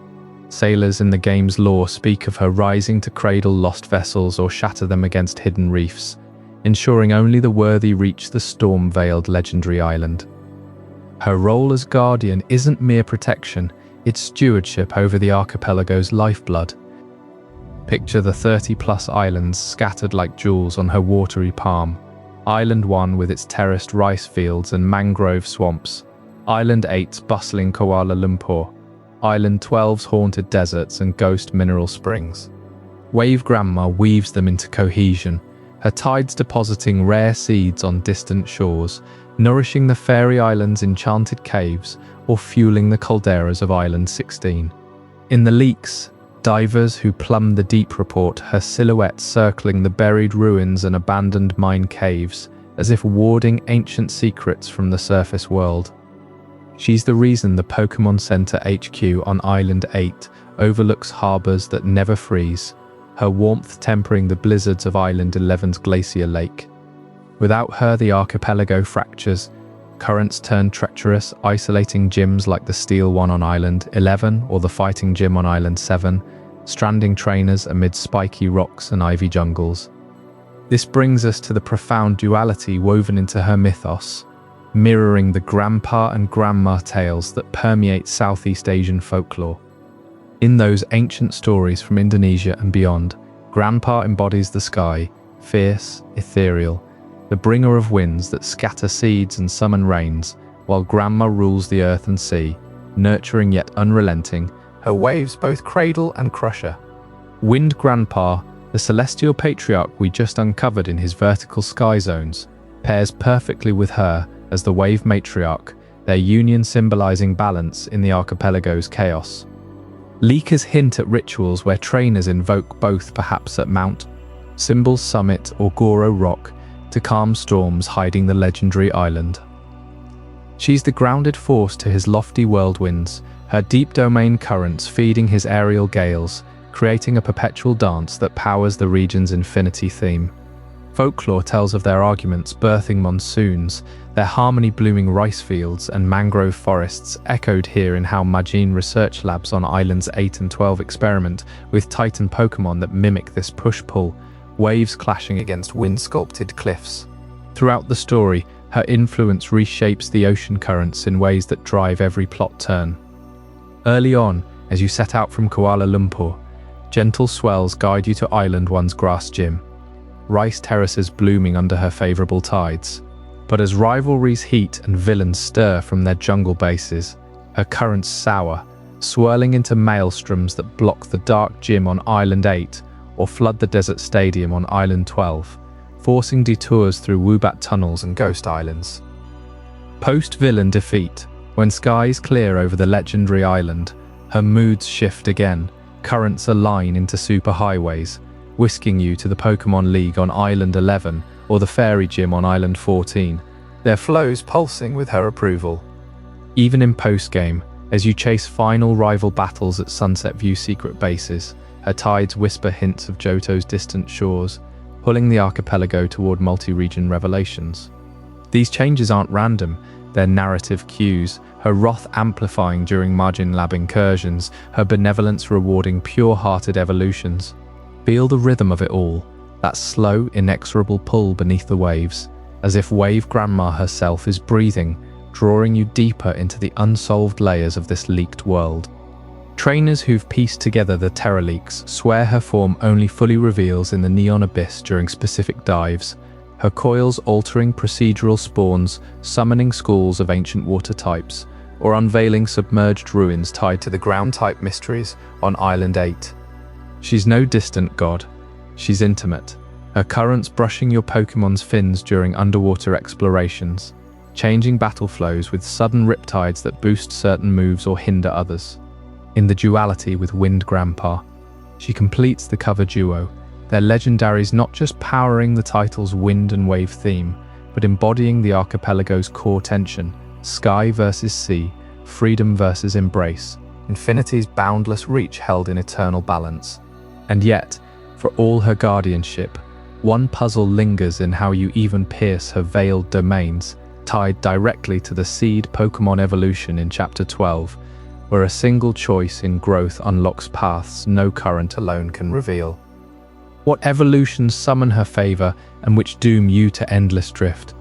Drift off wondering that, as the waves carry you toward it, as the winds of Grandpa and the waves of Grandma intertwine in those ancient Southeast Asian tales, their duality doesn't just shape the skies and seas of this vast archipelago, it guards the ultimate secret at the region's heart.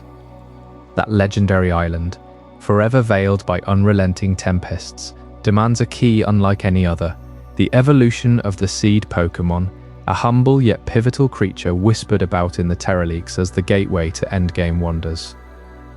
This seed Pokémon emerges not from some distant myth, but right here, amid the terraced rice fields of Island 1 or the tangled mangroves nearby, where it burrows into the earth like a forgotten promise. Picture its bulbous form, textured like a weathered durian husk, pulsing faintly within a light. Zari seed, they call it in the leaked files, a grass-type native that starts as a mere sprout in the humid soils, feeding on the archipelago's endless cycles of monsoon and drought. Trainers stumble upon it during early explorations, perhaps trading for it at the bustling markets of Kuala Lumpur, or unearthing it in the buried ruins, its body cradling a single, iridescent kernel that hints at potentials far beyond a standard evolution. But here's the mechanical revelation of this specific Pokémon required to unlock the endgame content. Zariseed doesn't evolve through mere leveling or stones alone. You must nurture it across the islands, exposing it to the precise environmental harmonies of wind and wave. Collect essences from sky zones patrolled by Wind Grandpa's aerial minions, feathers that carry electric gusts, and infuse them with deep-sea pearls harvested during dives into the neon abyss, guarded by Wave Grandma's colossal serpents. Only then, at the summit of Mount Symbolon Island 1, under a rare alignment of storm-clearing eclipse, does the trait evolve it. Level it to 52 precisely, hold the wind essence in one hand and wave pearl in the other, and witness the kernel crack open, birthing one of three forms: aeroform, hydroform, or eterniform. Each path seals your fate for the hidden island ahead, parting the storms like a divine rite of passage. That evolution method dictates the climate and ecology of the final hidden island in ways that redefine replayability. Choose aeroform, and the tempests yield to perpetual gales, revealing an airborne paradise of floating atolls where sky types soar amid vine-wrapped spires, ecology blooming with wind-pollinated flora that sways in eternal breezes, drawing rare avian legendaries akin to Grandpa's lineage. Opt for hydroform, and crashing waves subside into crystalline lagoons, unveiling submerged coral citadels teeming with bioluminescent reefs, water and dragon inhabitants, thriving in currents that whisper Grandma's lullabies, schools of procedural fish darting through dynamically shifting tides. But pursue eterniform, the rarest, demanding perfect harmony of both essences, and the island manifests as a verdant infinity loop, biomes cycling seamlessly from jungle to desert, to glacier in endless rebirth, populated by paradox Pokémon that shift forms mid-battle, echoing the archipelago's core motif. And woven through it all lies the seed, as a metaphor for the region's theme of rebirth and infinity. Just as Zariseed's kernel splits to unleash boundless growth, so does this land embody renewal, islands rising from volcanic calderas, mangroves reclaiming flooded shores, ruins overgrown in mere seasons. The Terraleaks hint at lore tablets in the Magin labs, depicting infinite loops, seeds planting seeds, winds scattering them across oceans, waves washing them ashore anew. It's no accident that post-villain skies clear only after this evolution. Your choice doesn't just unlock the island, it rebirths the entire legendary's domain, tying Grandpa and Grandma into an eternal dance where destruction begets creation, and every playthrough plants a new seed of discovery. Villainous forces from those shadowy group headquarters on Island 8 once sought to corrupt Zariseed's kernel in their labs, twisting it into titan monstrosities that ravaged the seas, echoes of the abandoned mine's haunted depths on Island 12. Yet, defeating them at the secret jungle base restores balance, your evolved companion parting the final storm veil. Inside, cover legendaries await, their forms subtly altered by your evolution choice. Aero Wind Grandpa as a colossal phoenix riding elder, Hydro Wave Grandma as a leviathan matriarch entwined in kelp thrones, or the unified Eternals as twin serpents, coiling through time-warped skies. Battle them not in conquest, but communion, earning artifacts that loop back to the mainland's gyms, amplifying your team with infinite potential. Explorers in the Leaks forums speculate Zariseed draws from real Southeast Asian botany, the resilient Moranti seeds that drift oceans, germinating anywhere, symbolizing archipelago life's tenacity. Its evolutions adapt the island's procedural elements too. Aeroform spawns wind tunnels for glider challenges. Hydroform unlocks diving marathons through abyss rifts. Eterniform generates looping dungeons where time resets on defeat, urging infinite attempts. This isn't mere gating, it's the region's heartbeat, pulsing with the promise that every ending seeds a new beginning, much like the post-game rival reunion at sunset, hinting at journeys beyond these shores. As you sail toward those glittering horizons, the chill winds from the north begin to whisper secrets of isolation and endurance. Drawing your gaze to Island 11, the frozen frontier, where blizzards guard trials that could freeze even Wave Grandma's depth solid. What ancient pacts lie buried under its glaciers, waiting for a trainer bold enough to thaw them? As the seed Pokémon reaches its final form, reshaping the hidden island's very climate around your choice of evolution, the archipelago reveals its final gauntlet. Island 11 emerges not as another sun-drenched paradise, but as the frozen frontier, a defiant spike of ice piercing the heart of this equatorial realm. You arrive by ferry from the warmer southern isles, the salt air still carrying hints of mangrove and spice, only to step onto docks crusted with frost.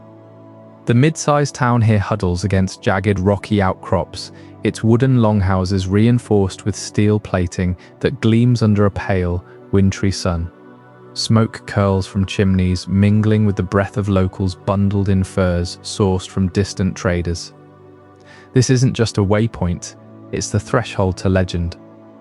Venture beyond the town, and the forest area thins into treacherous paths lined with evergreens bowed under snow. The air bites sharper with each step, your shadow lengthening across trails that crunch underfoot. Then, without mercy, the world transforms.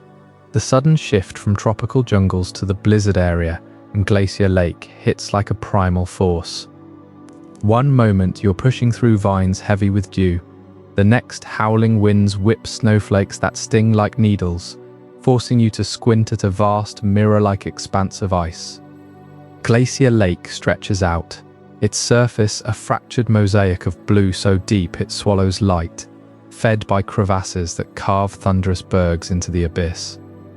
Pokémon here adapt in defiance. Steel types with frosted armor patrol the edges, their metallic hides impervious to the chill, while elusive ice variants dart beneath the surface, vanishing into cracks that echo with distant roars.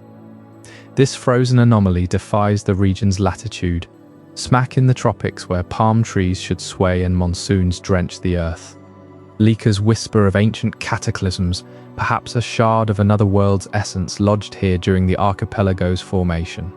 Geothermal vents bubble beneath the lake, superheating pockets of water into steamy geysers that clash with the sub-zero air, creating perpetual fog banks alive with shimmering mirages.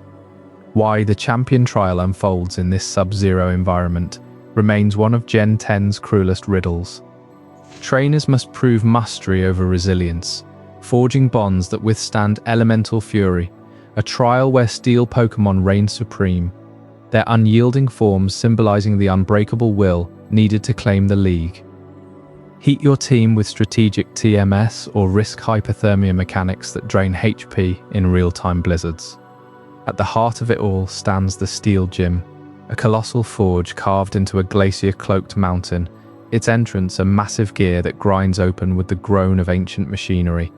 The gym leader, rumored to be a stoic blacksmith with ties to the Magin research labs, commands an arsenal of metallic behemoths, think evolved forms of leaked steel lines, their bodies humming with magnetic pulses that warp the arena's very gravity. Victory here isn't mere battle, it's calibration. The Steel Gym's role in guarding the path to the Pokémon League is absolute, a final filter where only the tempered may pass. Beyond its doors lies the Champion Trial Arena, ringed by aurora-lit spires, and the League itself, a domed citadel half buried in snow, where the Elite Four await amid howling gales. Legends tie this place to the Wind Grandpa's distant kin, a forgotten storm that shattered the skies eons ago, depositing icy relics that refuse to thaw. Explorers report hidden caves within the rocky areas, lined with ore veins pulsing faint energy, hinting at artificial origins. Were these glaciers engineered by long-lost civilizations to test the worthy? The blizzard area's procedural weather shifts add replayability terror. One run, you're navigating whiteouts that obscure pitfalls leading to underground hot springs teeming with paradox Pokémon. The next, clear skies reveal petrified forests where Steelix coils guard buried artifacts. Glacier Lake holds deeper enigmas. Dive its frigid depths, if your water or ice team survives the cold debuffs, and you'll find submerged ruins etched with symbols matching Mount Symbol from Island 1. Currents pull toward the neon abyss, that procedural ocean void, suggesting Island 11 as a nexus for the archipelago's undercurrents. Spectral lights dance below the ice, perhaps echoes of Ghost Island's energies bleeding through dimensional rifts. As you crest the final ridge post-gym, the Pokémon League looms, its beacon cutting the eternal twilight. But whispers persist of side paths, snaking into uncharted blizzards, where adaptive evolutions mirror the seed Pokémon's secrets. Steel here isn't just type advantage, it's philosophy, forge or fracture.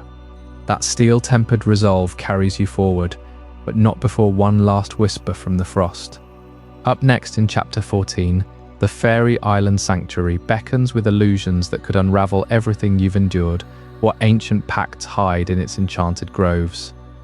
As the chill of Glacier Lake fades behind you, and the Steel Gym's unyielding sentinels grant passage toward the Pokémon League's distant spires, your ship cuts through thawing mists into warmer currents. The archipelago's vast seas pull you southward now, away from Island 11's frozen grip, toward a shimmering veil of mist that cloaks Island 14, known in the leaks as the Fairy Island Sanctuary, a realm where ancient magic pulses like a hidden heartbeat beneath the waves. This island emerges not as a jagged rock or volcanic cone, but as a lush cradle of enchanted foliage, where vines drip with dew that glows faintly at twilight, and petals unfurl in spirals mimicking forgotten runes. Towering kapok trees, their roots drinking from crystalline streams, form natural cathedrals that filter sunlight into rainbows across mossy floors. Wild Pokémon here move with an otherworldly grace, Sylveon weaving through ferns, ribbons trailing sparks of pink ether, while Clefairy clans perch on boulders, their eyes reflecting stars that haven't risen yet. The air hums with a subtle chime, like distant wind bells forged from crystal, drawing trainers who seek not just badges, but whispers of the region's primordial fairy lore. Venturing deeper, the true jewel reveals itself, the bioluminescent fairy cave, a cavern system carved by eons of tidal whispers and fairy-type energies.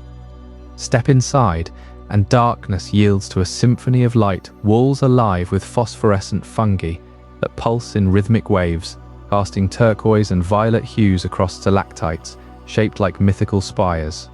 Pools of water glow from within, harboring schools of Luminion, whose fins trail comet-like trails, and Jigglypuff variants that sing lullabies echoing off quartz veins. Legends from the Terraleaks suggest this cave isn't mere geology, it's a nexus where fairy energies converge, amplifying evolutions and revealing hidden paths lit by the dance of ancient spores. Explorers report time dilating here, minutes stretching into hours as you navigate glowing archways, each chamber unveiling murals etched by unseen hands, depicting winged guardians taming tempests long before humans charted these seas. At the cave's heart lies the Fairy Gym, perched on a floating platform of woven vines and enchanted stone, accessible only after navigating illusions that test your bond with Pokémon. Its leader, shrouded in leak descriptions as a reclusive mystic clad in silks embroidered with lunar motifs, commands not brute force but deceptive whimsy, battles where opponents' attacks twist into harmless confetti, or shadows bloom into illusory allies.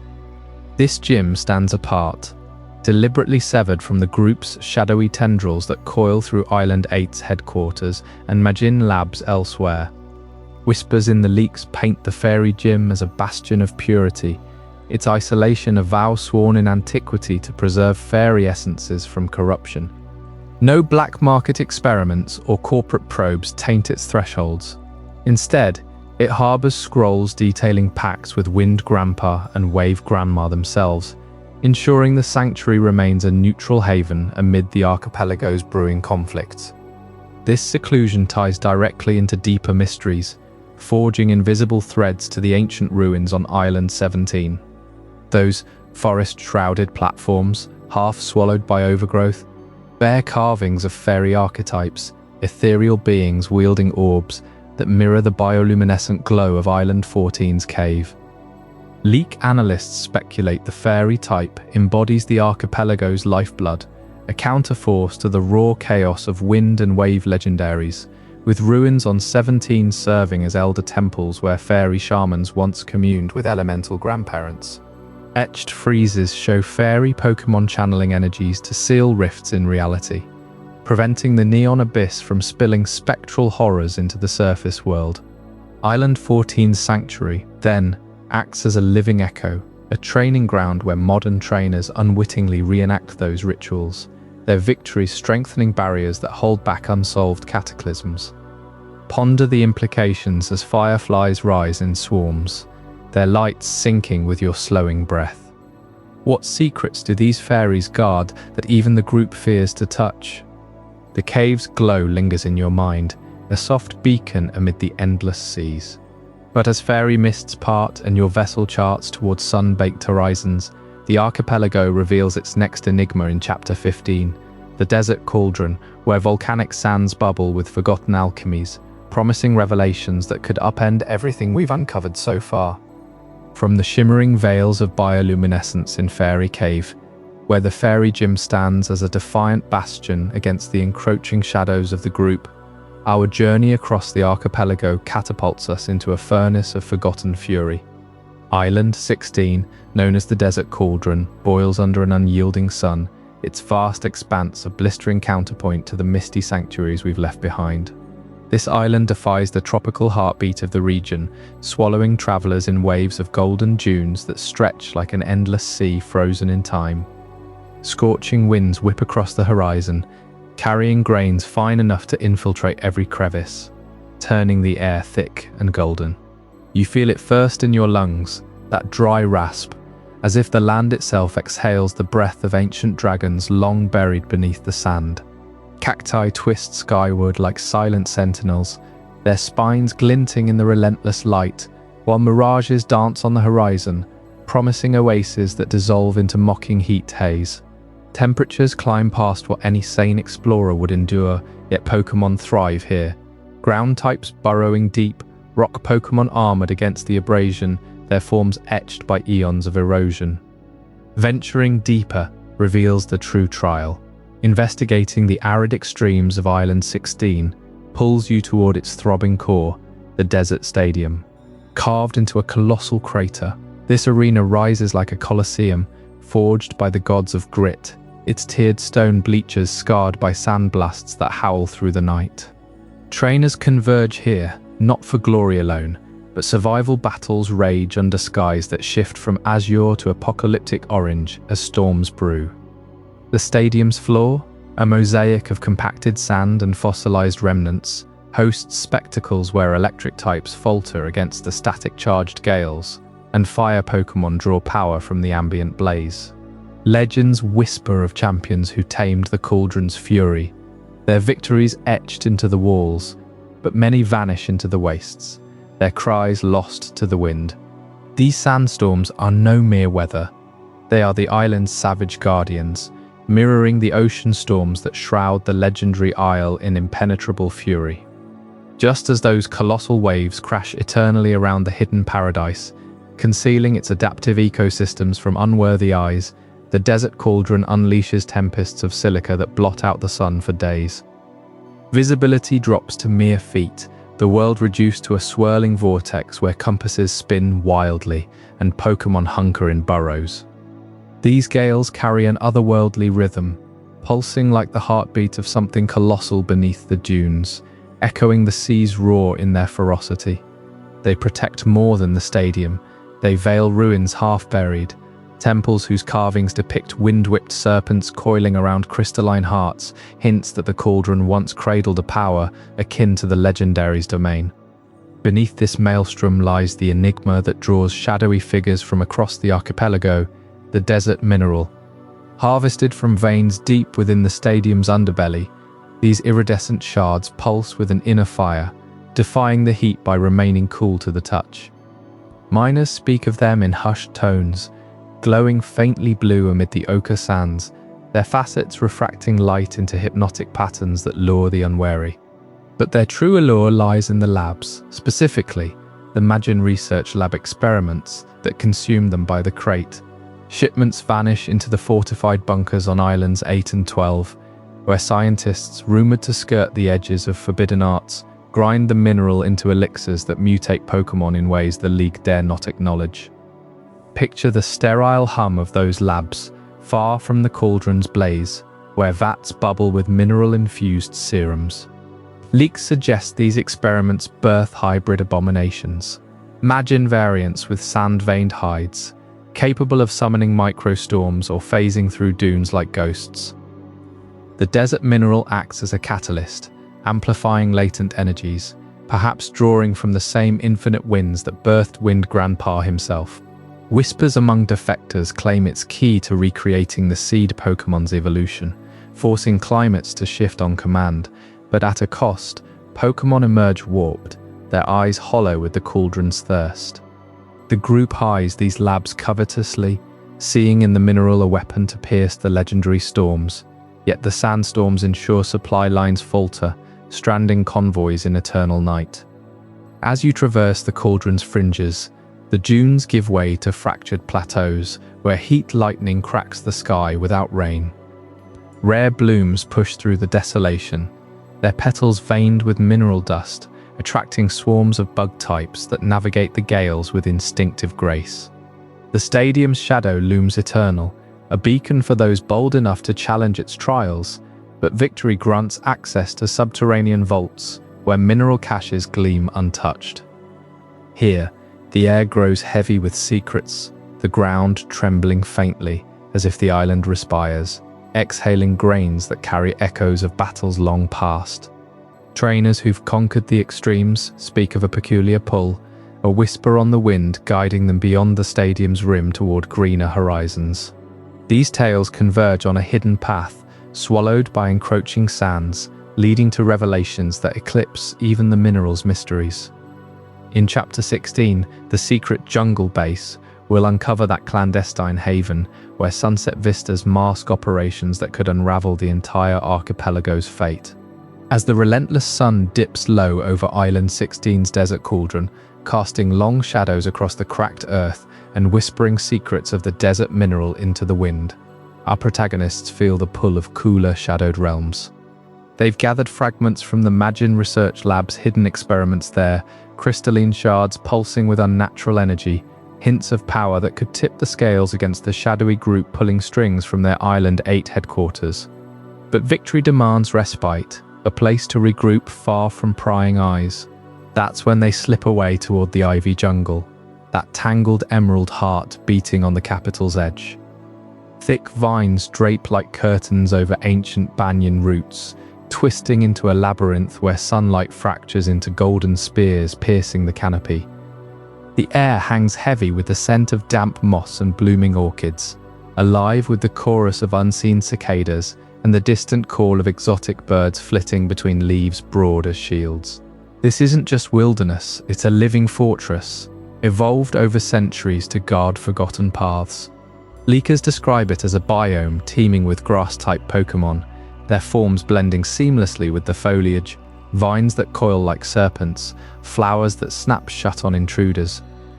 Deeper in, past spiky thickets that snag at clothing and glowing fungi lighting faint trails, lies the true prize. The protagonist and rival sanctuary, hidden within the ivy jungle, carved into the flank of a moss-covered cliff, camouflaged by cascading ivy waterfalls. This secret base emerges like a dream from the green haze.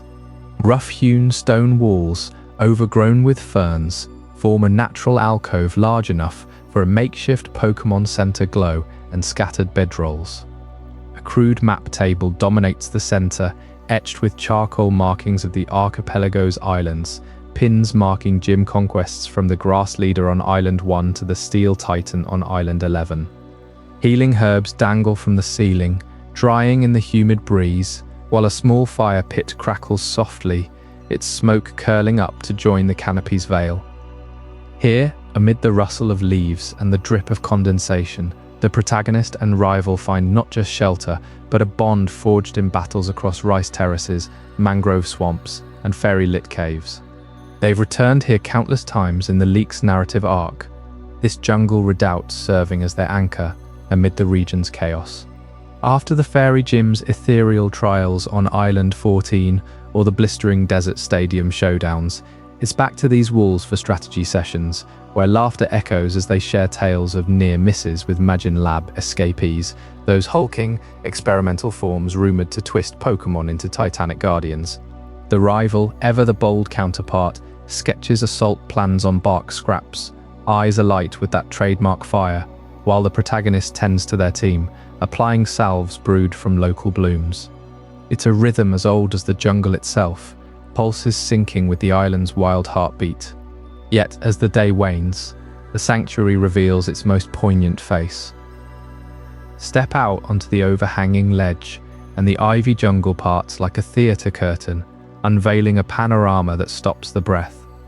The sun, a bloated orange orb, sinks toward the horizon, painting the archipelago in strokes of crimson and gold. Island 8's capital, Kuala Lumpur, sprawls below like a jewel box, its neon lights flickering to life, Pokémon centers glowing softly, the group's ominous headquarters looming in silhouette. Beyond, waves crash against numbered oceans, their foam glowing in the twilight, while distant islands fade into misty silhouettes, the frozen peaks of Island 11, the shimmering Fairy Isle 14, even the hazy outline of 16's cauldron.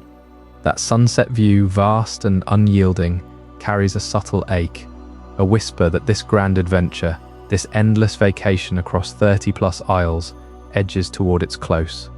The leaks hint at it through these moments, the protagonist pausing, Pokeball in hand, gazing as the light bleeds into purple dusk, the rival's voice softening for once. One more push, they might say, but the sky replies with fading warmth, evoking folklore of Wind Grandpa and Wave Grandma bidding farewell to wandering spirits. It's the vacation's end theme woven into the world's fabric, triumphs earned, bonds unbreakable, yet horizons calling beyond. Postgame visions in the Terra Leagues amplify this. A final rival battle right here on this ledge, under starlit skies, sealing their journey not with finality, but promise of reunions across seas. And it's from this very base that the endgame ignites. Maps unfurl across the table, revealing the group's headquarters just beyond the jungle's fringe, that towering spire on Island 8, pulsing with dark-type energy from its gym, labs churning out threats laced with desert minerals and Magin horrors. The sanctuary transforms overnight into a staging ground for the final assault on the Villainous headquarters. Crates of TMs from the capital's shops stacking corners. Evolution stones gleam from recent hauls, and the seed Pokémon, now fully realized in its adaptive form, hums with power keyed to the legendary island's unlock. Scouts report patrols thinning at dusk, the perfect window. Pokémon train in hidden clearings, vines parting for mock battles that shake dew from leaves. Dawn will see them charge, the ivy jungles shadows their ally, straight into the heart of the conspiracy, threatening the archipelago's infinity. Whispers among leakers suggest this base holds one last unsolved layer. Carvings on the cliff walls, predating even the group's rise, depicting storm-veiled isles and dueling elders of wind and wave. What final revelation waits in those grooves, etched by hands long turned to dust? It all builds to the ultimate enigma, the one place where skies part only for the worthy, the storm-hidden isle, coming up in Chapter 17. As the last rays of sunset fade from your secret jungle base, casting long shadows over the ivy jungle's canopy, a low thunder rolls in from the eastern horizon. That sound isn't just any storm, it's the eternal barrier guarding the storm-hidden isle, the heart of this archipelago's deepest secret. You've nurtured that seed Pokémon through every trial, its evolution method sealing your path here, and now, with your rival at your side, you stand ready to breach what no ordinary ship or flyer could touch. The mechanics of penetrating the permanent storm wall demand precision, born from the island's ancient defenses. Picture towering cumulonimbus clouds, miles high, churning with lightning that arcs like veins of pure electricity, winds howling at hurricane force to shred sails and scatter Pokémon alike. Leakers describe it as a perpetual cyclone, fed by the ocean's fury, where waves crest 30 feet and crash with the weight of collapsing mountains. You can't force your way through, the wall senses intruders, amplifying its rage against steel hulls or fire types that dare approach. Instead, your evolved seed Pokémon becomes the key.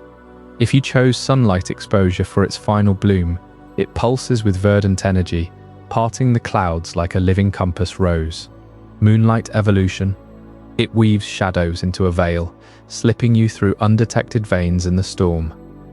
Rain-fed growth summons a bubble of calm, surfing aqueous currents that the wall itself exhales. Each method, detailed in those Terraleak documents, resonates with the storm's rhythm, creating a fleeting corridor, maybe 10 minutes wide, shrinking if you hesitate. Your rival grips the railing, salt spray stinging their face, as your Pokemon's glow cuts the chaos, thunder muting to a distant growl, until the wall swallows you whole. Emerging on the other side, the air shifts palpably, thick with an otherworldly humidity that clings to your skin like a promise. The storm-hidden isle unfolds not as a static landmass, but as a chameleon, its layout adapting seamlessly to the player's choices throughout the journey. Those decisions stretch back to your first steps in Kuala Lumpur, the paths you took through mangrove swamps or terraced rice fields, the gyms you conquered in grass or steel, even the Pokémon you bonded with in the neon abyss. The leaks hint at a procedural heart. If your journey leaned towards skyward explorations, diving less into underwater realms, the island manifests as a series of floating plateaus connected by vine bridges swaying in gentle updrafts, with wind-carved spires piercing mist-shrouded skies. Opt for wave-dominated paths, favoring diving mechanics and water-type allies. It submerges into labyrinthine coves, bioluminescent reefs giving way to submerged ruins where air pockets lead to hidden grottos.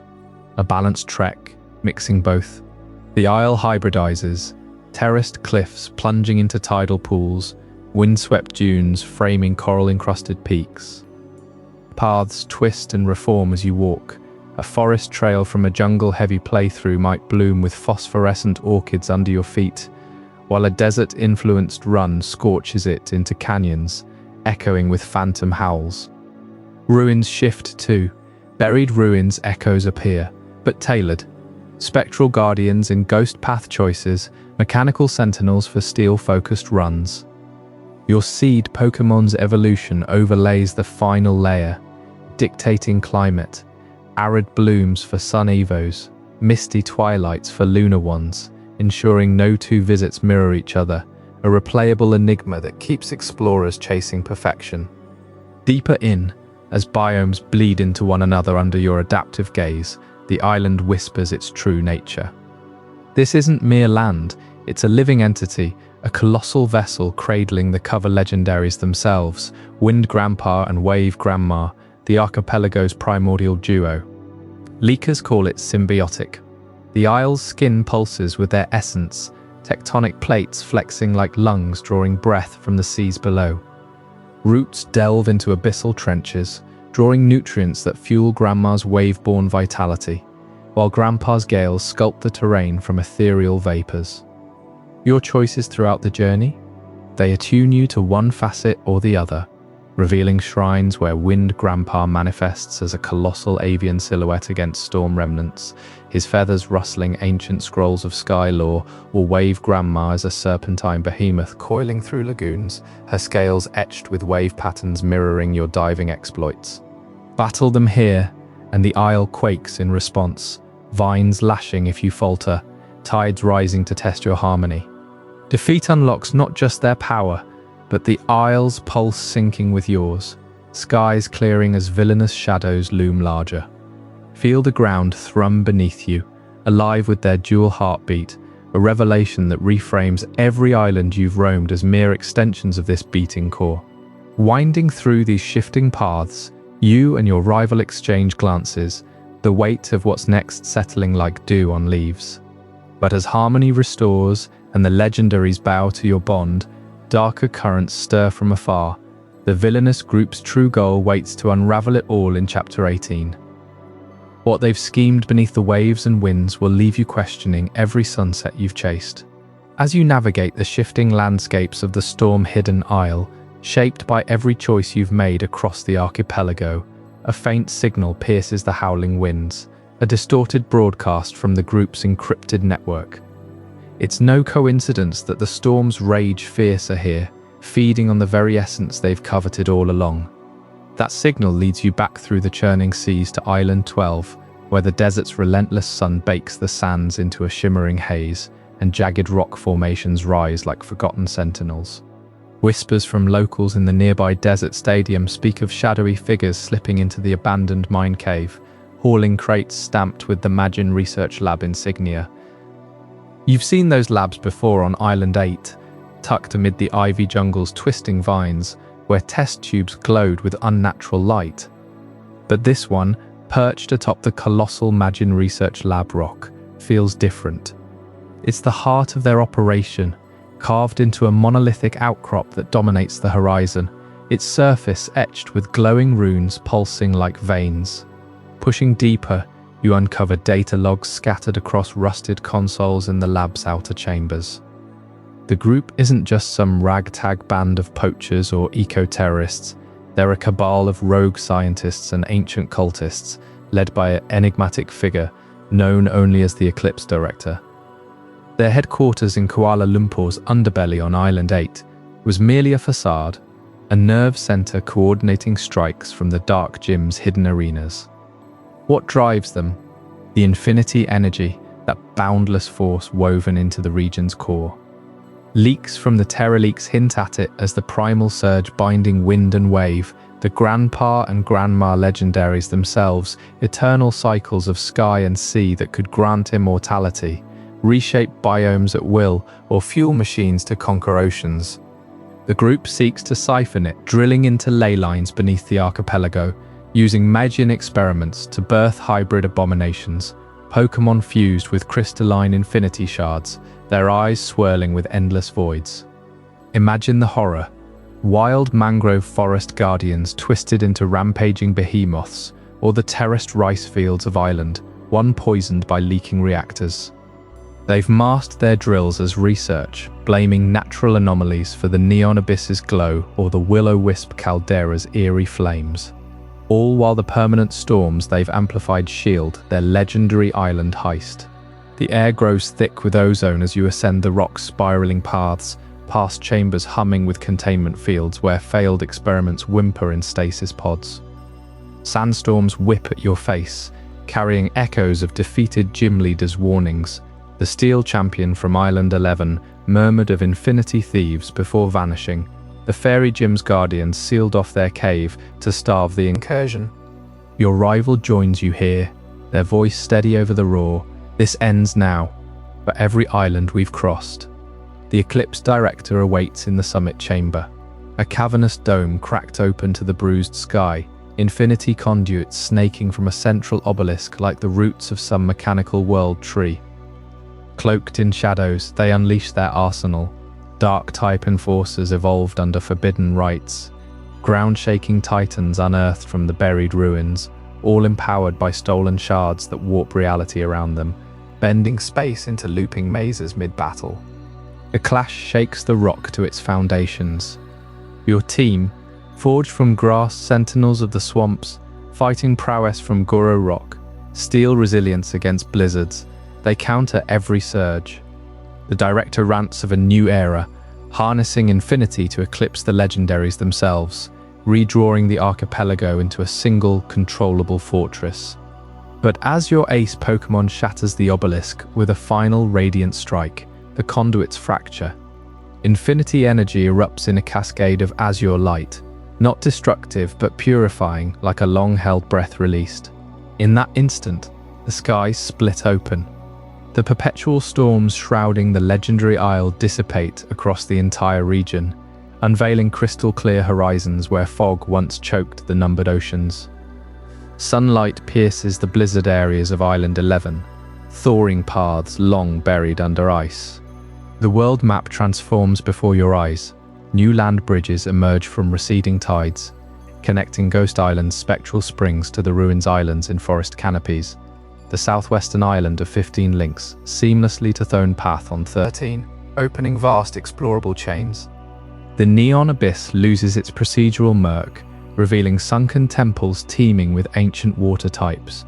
No longer a fractured puzzle, the archipelago coheres into a boundless tapestry, permanently etched by your victory, with dive spots deepening and sky zones soaring higher, all powered by the now free infinity flow. With the director's defeat, the Magin labs crumble into harmless sand, their experiments reverting to wild Pokémon scattering into the desert winds. Peace settles like a warm tide. The vacations end feeling bittersweet amid sunset views, echoing your secret jungle base. Yet, as the map expands, faint signals pulse from beyond the horizon, uncharted waters whispering of distant shores. That pulls us into Chapter 19, Postgame, the other side of the world, where those signals lead to realms that could rewrite everything you thought you knew. With the group's shattered ambitions scattered across the scorched rocks of the Magin research lab, Infinity's raw pulse finally stills, and a profound calm settles over the archipelago. You've cleared the storms, tamed the legendaries, and etched your name into the Pokémon League's frozen halls on Island 11. But as the final rival showdown fades into sunset hues from your secret jungle base, the screen fades to black, credits rolling like gentle waves lapping at Kuala Lumpur's shores. That's when the true expanse beckons. The postgame unlocks, whispering of horizons beyond this vast chain of islands. Leakers from the Terra Leaks breach paint a tantalizing picture of what awaits after those credits. No mere epilogue battle or shiny hunt. Instead, a seamless warp to a legacy region, tucked away on the far edge of the world map. Data-mined files hint at a portal shimmering in the neon abyss, or perhaps a divergence point in the deep seas between Island 12's ghost mineral spring and the southwestern fringes of Island 15.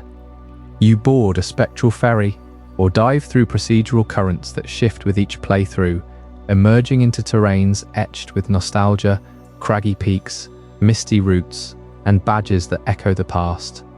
It's not just filler. These leaks suggest a full-fledged expedition, complete with new quests tied to ancient relics unearthed from the buried ruins on Island 1, repurposed as keys to unlock forgotten gates. This legacy zone pulses with the weight of Pokémon history, its islands mirroring the archipelago's scale but laced with callbacks.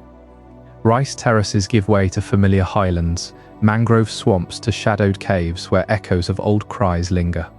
The leaks detail trainer rematches, not as rote encounters, but evolving dialogues rivals from your journey phoning in tips. Their voices crackling over seashell devices about old friends waiting across the divide. And at the heart of it all looms the other side theory, a fan dissection that's gripped leak communities since those map images first washed up on social media. Is this sprawling archipelago, 10 times Alola's sprawl and dwarfing Paldea's open fields, positioned south of Johto or Kanto?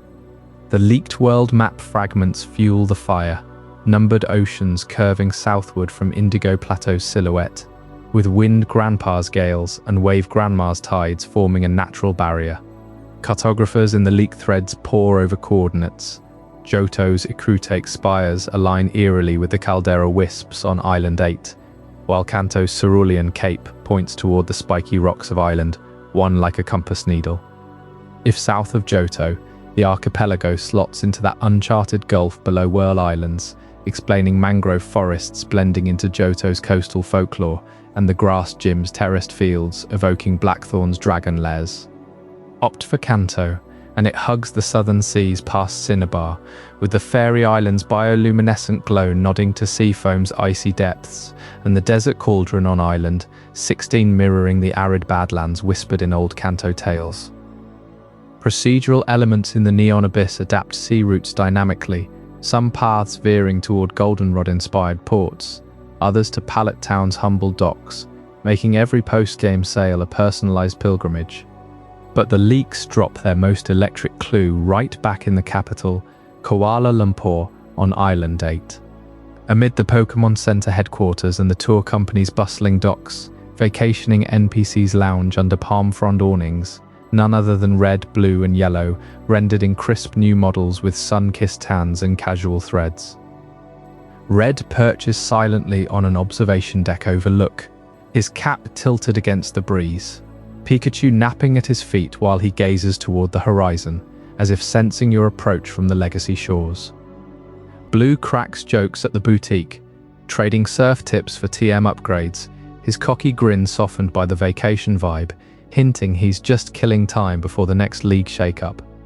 Yellow, ever the empath, tends a makeshift Pokémon daycare near the pharmacy, her wild hair tied back, murmuring about winds carrying friends from afar as she heals your team post-league. These aren't random cameos. Data miners flag unique dialogues that trigger only after post-game travel. Red nods toward the group headquarters ruins, murmuring about Infinity's echoes in Palette Legends. Blue challenges you to a doubles match on Goro Rock's nearby shores, scouting talent for some unspoken Kanto Johto summit. Yellow shares visions of storm-hidden isles, mirroring her own psychic bonds, her Abra evolutions syncing with the seed Pokemon's adaptive lore. They're here on holiday, leaks insist, but their presence screams interconnection. The archipelago isn't isolated, it's the bridge, the other side where new waves crash against old shores. Sail back from the legacy region, and they vanish into the ivy jungle, leaving postcards promising reunions. As you chart these post-game waters, the archipelago reveals itself not as an end, but a gateway, its unsolved seas hiding more than Magin experiments or Ghost Island specters. Whispers in the leaks point to deeper ties, pulling threads from distant lands where tin towers pierce golden skies. What secrets bind this southern sprawl to Johto's heart? That's the puzzle waiting in Chapter 20, the Johto connection. Drift toward it now, as the waves carry you deeper into sleep. I hope you're as amazed by this as I am. If you want to stay updated on more content like this, make sure to subscribe and join our community of curious minds. Trust me, what's coming next will challenge everything you thought you knew. If the archipelago of Pokémon Wind and Wave truly anchors itself south of Johto on that elusive other side of the world, then those buried ruins tucked away on island, one demand a closer gaze. Leakers have sketched them half-submerged in terraced rice fields, their weathered pillars jutting like forgotten teeth from the earth, much like the Sinjor ruins hidden deep within Johto's sacred peaks. Picture the air there, thick with the scent of damp stone and overgrown vines, where every carved relief whispers of creation myths older than the games themselves. In Sinjo, those grand halls cradle the plates of Arceus, summoning Dialga, Palkia, Giratina in a burst of divine fury, architectural marvels of interlocking arches and rune-etched floors that pulse with otherworldly energy. Now overlay that onto Gen 10's buried ruins. The leaks show identical tiered platforms descending into shadowy chambers, spiky rocks framing entrances that mirror Sinjor's labyrinthine traps. Mythologically, both sites bind to Infinity's thread. Sinjor births the creation trio from nothingness, while these buried depths on Island one hint at harnessing the region's endless winds and waves, perhaps awakening the Wind Grandpa himself as a primordial force. Venturing deeper, the parallels sharpen. Sinjor's walls bear murals of a rainbow phoenix, soaring above churning seas, a clear nod to Ho-Oh's rebirth motif. Gen 10's ruins echo this in fractured frescoes, depicting a colossal bird ancestor weaving gales through storm-torn skies, its feathers dissolving into infinite spirals. Could this be why the wind legendary feels like Ho-Oh's ancient kin? Ho-Oh, guardian of Johto's tin tower, rose from Akrutek's ashes, embodying cycles of death and renewal. But leaks describe Wind Grandpa as a grandpa, weathered and eternal, perched atop Mount. Symbol suggesting not a successor, but a progenitor. It scales the very breath that birthed Ho-Oh's flames across generations. Feathers that shimmer not in rainbow hues, but in swirling vortexes of air, passed down through mythic bloodlines, linking Johto's rainbows to this archipelago's endless horizons. This Johto tether pulls even tighter when you consider the oceans encircling these islands. Johto's Whirl Islands, those treacherous maelstroms guarding Lugia's domain, have slumbered since Gold and Silver. Massive whirlpools swallowing ships whole, caves riddled with unowned script echoing the ruins of Alf. Pure chaos tamed only by the Dive Guardian's roar. Now, Imagine them resurfacing in Gen 10's wave engine, that rumoured procedural ocean system churning dynamic seas across 30+ islands. Leaks tease diving mechanics, plunging you into neon abyss depths, where currents shift in real time, spawning rare water types amid glowing kelp forests. The Whirl Islands lore evolves here, no longer static whirlpools but living engines of Wave Grandma's wrath, endless loops of tidal fury hiding legendary lairs, adaptive like the storm-hidden isle. Feel the pull of those waters, cold spray stinging your skin as you submerge past spiky rocks on Island 1, the buried ruins echoes fading into abyssal hums. Wave engine procedural generation could birth whirl-like phenomena anywhere. Sudden maelstroms around Ghost Island's mineral spring, or calderas on Island 16 bubbling with infused whirlpools. Lugia's silhouette, once Johto exclusive, might flicker as a spectral cousin to Wave Grandma, her form a colossal serpent coiling through infinite currents. Grandmother to the dives we knew. This isn't revival, it's amplification, tying the archipelago's vast seas to Johto's whirlpool heart, unsolved because no official word confirms if those numbered oceans conceal portals back to Whirl ruins, or if Magin Labs experiment with taming them for infinity energy. Those connections ripple outward, binding the Postgame's legacy travel to something profound. South of Johto means these ruins aren't imports, they're origins. Wind Grandpa's gales, ancestral to Ho-Oh's flight, could explain Mount Symbol's summit as a waypoint, its peak piercing clouds like Tin Tower's spire, summoning trials that echo Bell Tower ascents. Architectural twins in stone and myth, from Sinjo's plates to buried chambers runes, all converging on a shared cosmology where infinity loops through regions. Wave Grandma's depths reclaim Whirl Islands as procedural playgrounds, her surges procedural evolutions of Lugia's roars, hiding evolutions dependent on seed Pokémon choices. As the Villainous group's defeat clears the perpetual storms, revealing paths to this Johto-adjacent legacy, questions linger in the salt air. Do the buried ruins hold plates for Wind Grandpa, birthing new trios? Will diving the wave engine's whirlpools unlock Sinjo-style events, plates scattering across islands? And if Ho-Oh descends from this windy elder, what Johto cameos await, red scaling amped? Symbol or Recruitech sages in Kuala Lumpur's boutiques? The leaks leave it tantalizingly vague, fueling theories of a multi-region saga, where archipelago winds whisper Johto's forgotten verses. But those whispers grow stranger when you sail toward Island 13, the Islands of Thones. What paths twist through those Thone trails? And why do leakers mark them as ruins-shrouded enigmas hinting at even deeper Johto ties? Tune in for Chapter 21, Island 13, the Islands of Thones, where the archipelago's secrets start to uncoil. Those swirling vortices from Johto's Whirl Islands, reimagined through the wave engine's endless currents, seem to pulse with a rhythm that mirrors the archipelago's own hidden numerology, guiding us across numbered seas to islands where the veil between worlds thins. And nowhere does that veil feel more fragile than on Island 13, a cluster of mist-shrouded landmasses known in the leaks as the Islands of Thones, where the very air hums with an otherworldly cadence. Picture the approach by boat, your vessel cutting through waters that shift from turquoise to ink black without warning, the horizon dominated by jagged peaks rising like forgotten sentinels. Island 13 isn't a single landmass, but a trio of interconnected isles, linked by elevated walkways of weathered stone that snake through dense bioluminescent foliage. The leaks pinpoint this as the heart of the Thone Path, a cryptic trail etched into the cliffsides, its name scrawled in faded script on ancient markers that resemble no known regional alphabet. Trainers who've pieced together the Terralic images speculate it's a pilgrimage route, one that demands you attune to the island's frequencies before proceeding. What sets the Thone Path apart are its unique Pokémon spawns, encounters that defy the archipelago's other biomes.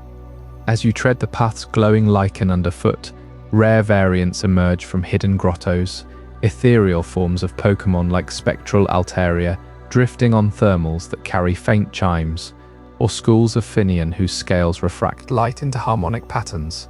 Deeper in, the leaks hint at exclusives tied to the path's elevation changes. Airborne dryfloon clusters that form living wind harps, their strings vibrating to summon gusts laced with sparkling motes. Grounded seekers might encounter burrowing diglet lines, but here they're adorned with crystalline protrusions that resonate like tuning forks, luring in vibrava whose wings amplify the sound into disorienting echoes. These aren't random. The spawns adapt to your team's harmony, rewarding balanced squads with ultra-rare shiny lineages that pulse with the island's inner light. Venturing further, the path ascends to overlooks where the sea crashes in 13 distinct cadences, each wave pattern syncing with the isle's spiritual geometry. This brings us to the profound significance of the number 13 in the archipelago's layout, a number woven into the region's lore like a sacred thread. Across the 30-plus islands, 13 marks pivotal nodes, 13 major gyms implied in the leaks, 13 oceanic trenches guarding the neon abyss, even 13 peaks on Mount. Symbol that align during solstices to channel infinity energy. On these thrones, 13 stone circles encircle a central monolith, positioned to mirror the archipelago's map when viewed from above, forming a vast mandala that theorists link to Southeast Asian cosmologies, where 13 represents the bridge between mortal cycles and eternal waves. Local legends, echoed in the leak's environmental storytelling, paint Island 13 as the archipelago's acoustic nexus, a place where wind grandpa and wave grandma's essences converge in subtle harmonies. Activate the monolith with a resonant Pokémon, and the circles illuminate, revealing submerged ruins that shift with tidal pulls, 13 chambers, each holding artifacts attuned to a different elemental tone. It's as if the island itself is an instrument, played by the player's journey, unlocking post-game echoes of the legendary island's adaptive ecosystems. Of course, the name Thones fuels endless debate among leak divers. Is it a direct nod to ancient thrones, seats of power for spectral guardians watching over the infinity core? Imagine weathered slabs along the path, carved with regal figures that could house Titan Pokémon, their forms awakening only for worthy challengers, tying into the Magin Research Lab's experimental vibes. Or perhaps a mistranslation of tones, fitting the island's sonic phenomena, the path's winds carrying melodic strains that soothe or summon evolving Pokémon exposed to them into melodic variants with boosted special attacks. Linguists poring over the Terra Lake fonts argue it's derived from Austronesian roots for resound, blending both ideas into a throne of sound where rulers commune through vibration.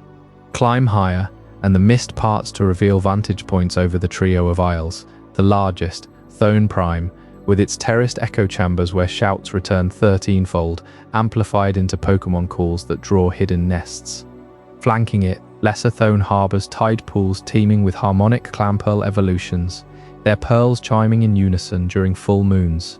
The smallest, Echo Spire, pierces the clouds, its summit a platform for sky battles where updrafts carry opponents into zero-gravity dances, exclusive to flying and ghost types that thrive on the path's vibes.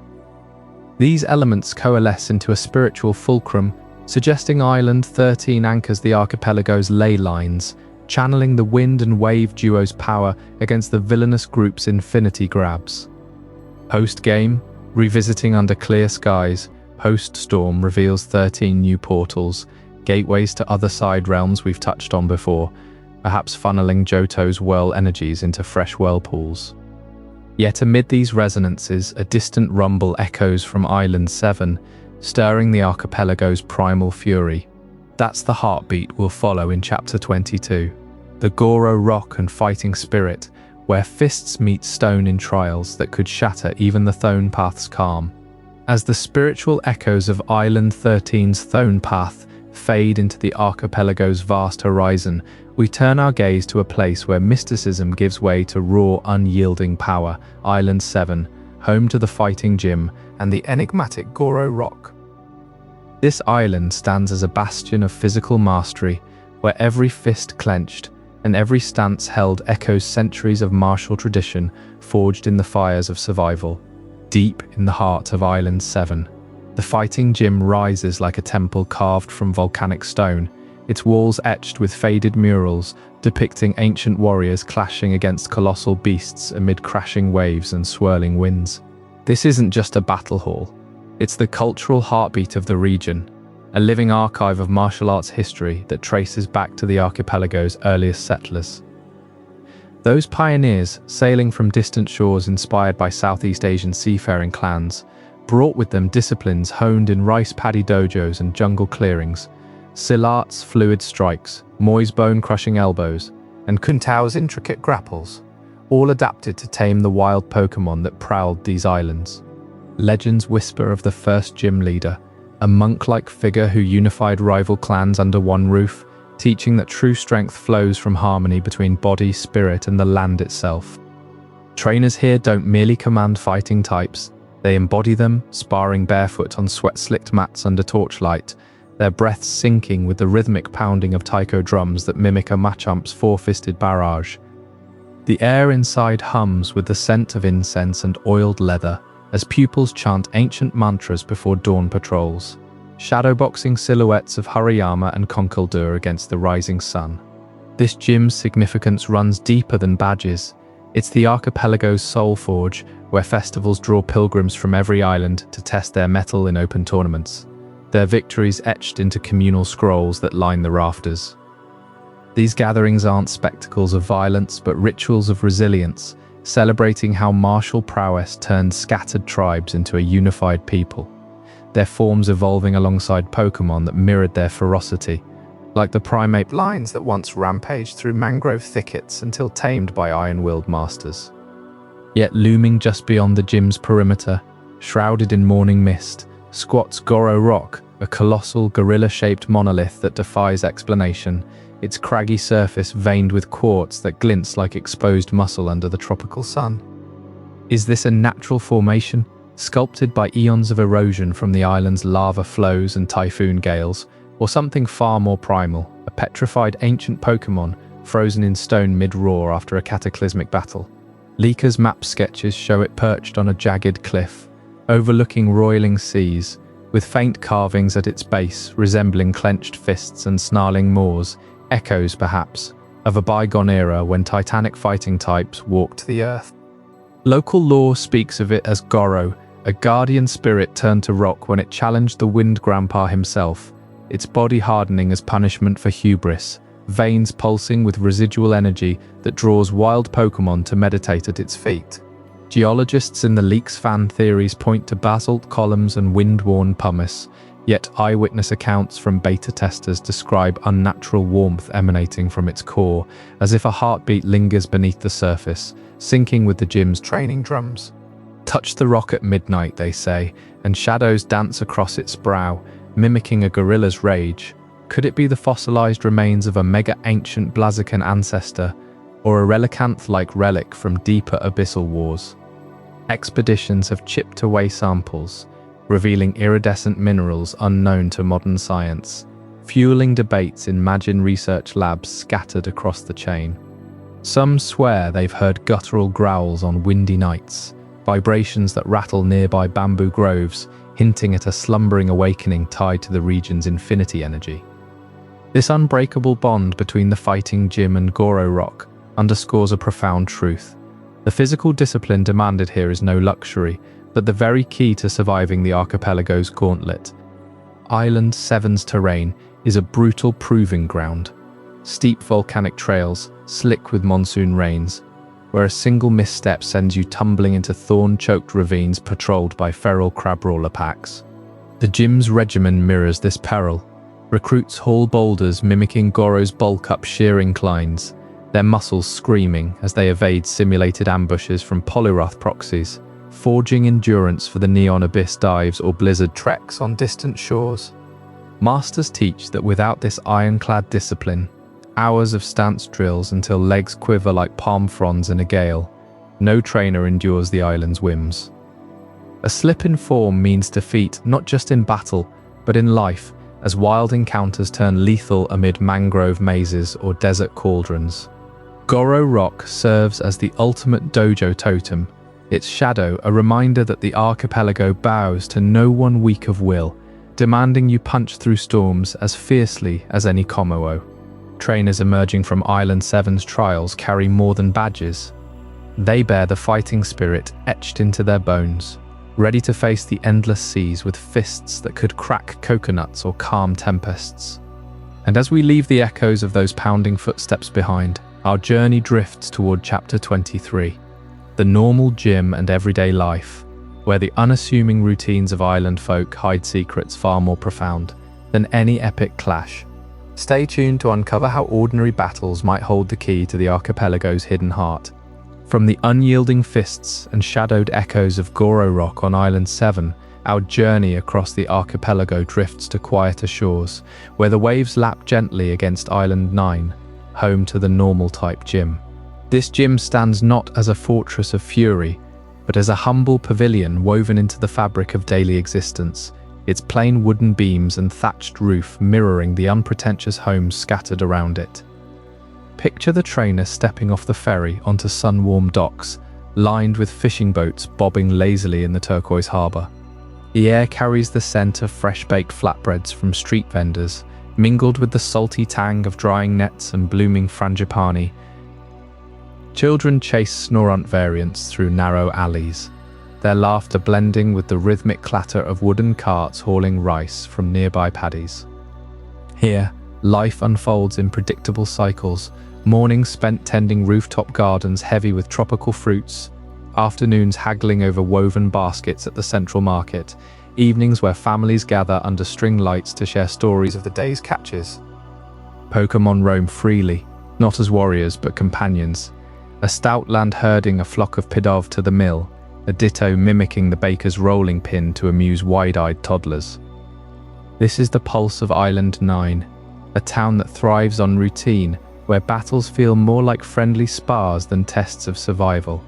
At the heart of it all squats the normal gym, led by a figure known in leaks only as the everyday master, a weathered woman in simple linen robes, her clefable perched on her shoulder like a favoured aunt. Challenges here demand no flashy strategies or type exploits. Normal Pokémon excel through sheer versatility, shrugging off status ailments, adapting to any foe with unassuming grace. Victors earn the plain badge, a polished pebble etched with a single wave motif, symbolizing equilibrium amid the archipelago's tempests. But dig deeper into the lore whispers, and this gym reveals its profound role. It embodies the peace that the Wind Grandpa and Wave Grandma legendaries fiercely safeguard. These ancient guardians, with their swirling gales and crashing tides, do not merely control the elements, they preserve the fragile normalcy of places like Island 9 against the region's encroaching chaos. The villain's pursuit of infinity energy threatened to unravel this balance, flooding the islands with unstable power that could warp reality itself. The normal gym, then, stands as a living testament to what they protect, the quiet resilience of ordinary lives, where a trainer's bond with their Slackoth isn't about conquest, but coexistence. Defeating the leader feels like earning a nod from the grandparents themselves, a subtle affirmation that harmony endures. Wander the town's winding lanes, and you'll uncover layers beneath this serene surface. Tucked into the boutiques along the main thoroughfare, those charming stalls overflowing with silk scarves dyed in sunset hues and beaded jewelry mimicking coral formations, lie hidden items that whisper of the archipelago's buried past. Lift a seemingly innocuous hairpin from the salon counter, and it might conceal a shard of ancient shell, inscribed with runes matching those from the buried ruins on Island 1, hinting at a pre-cataclysm civilization that once bridged sky and sea.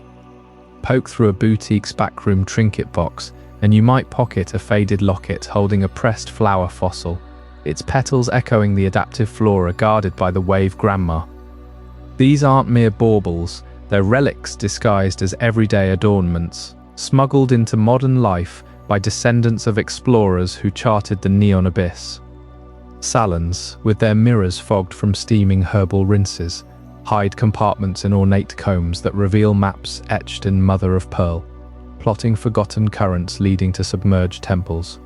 Collectors in the leaks speculate these items trigger subtle evolutions or unlock post-game dialogues, peeling back the veil on how Island 9's unassuming folk unknowingly preserve the region's historical threads.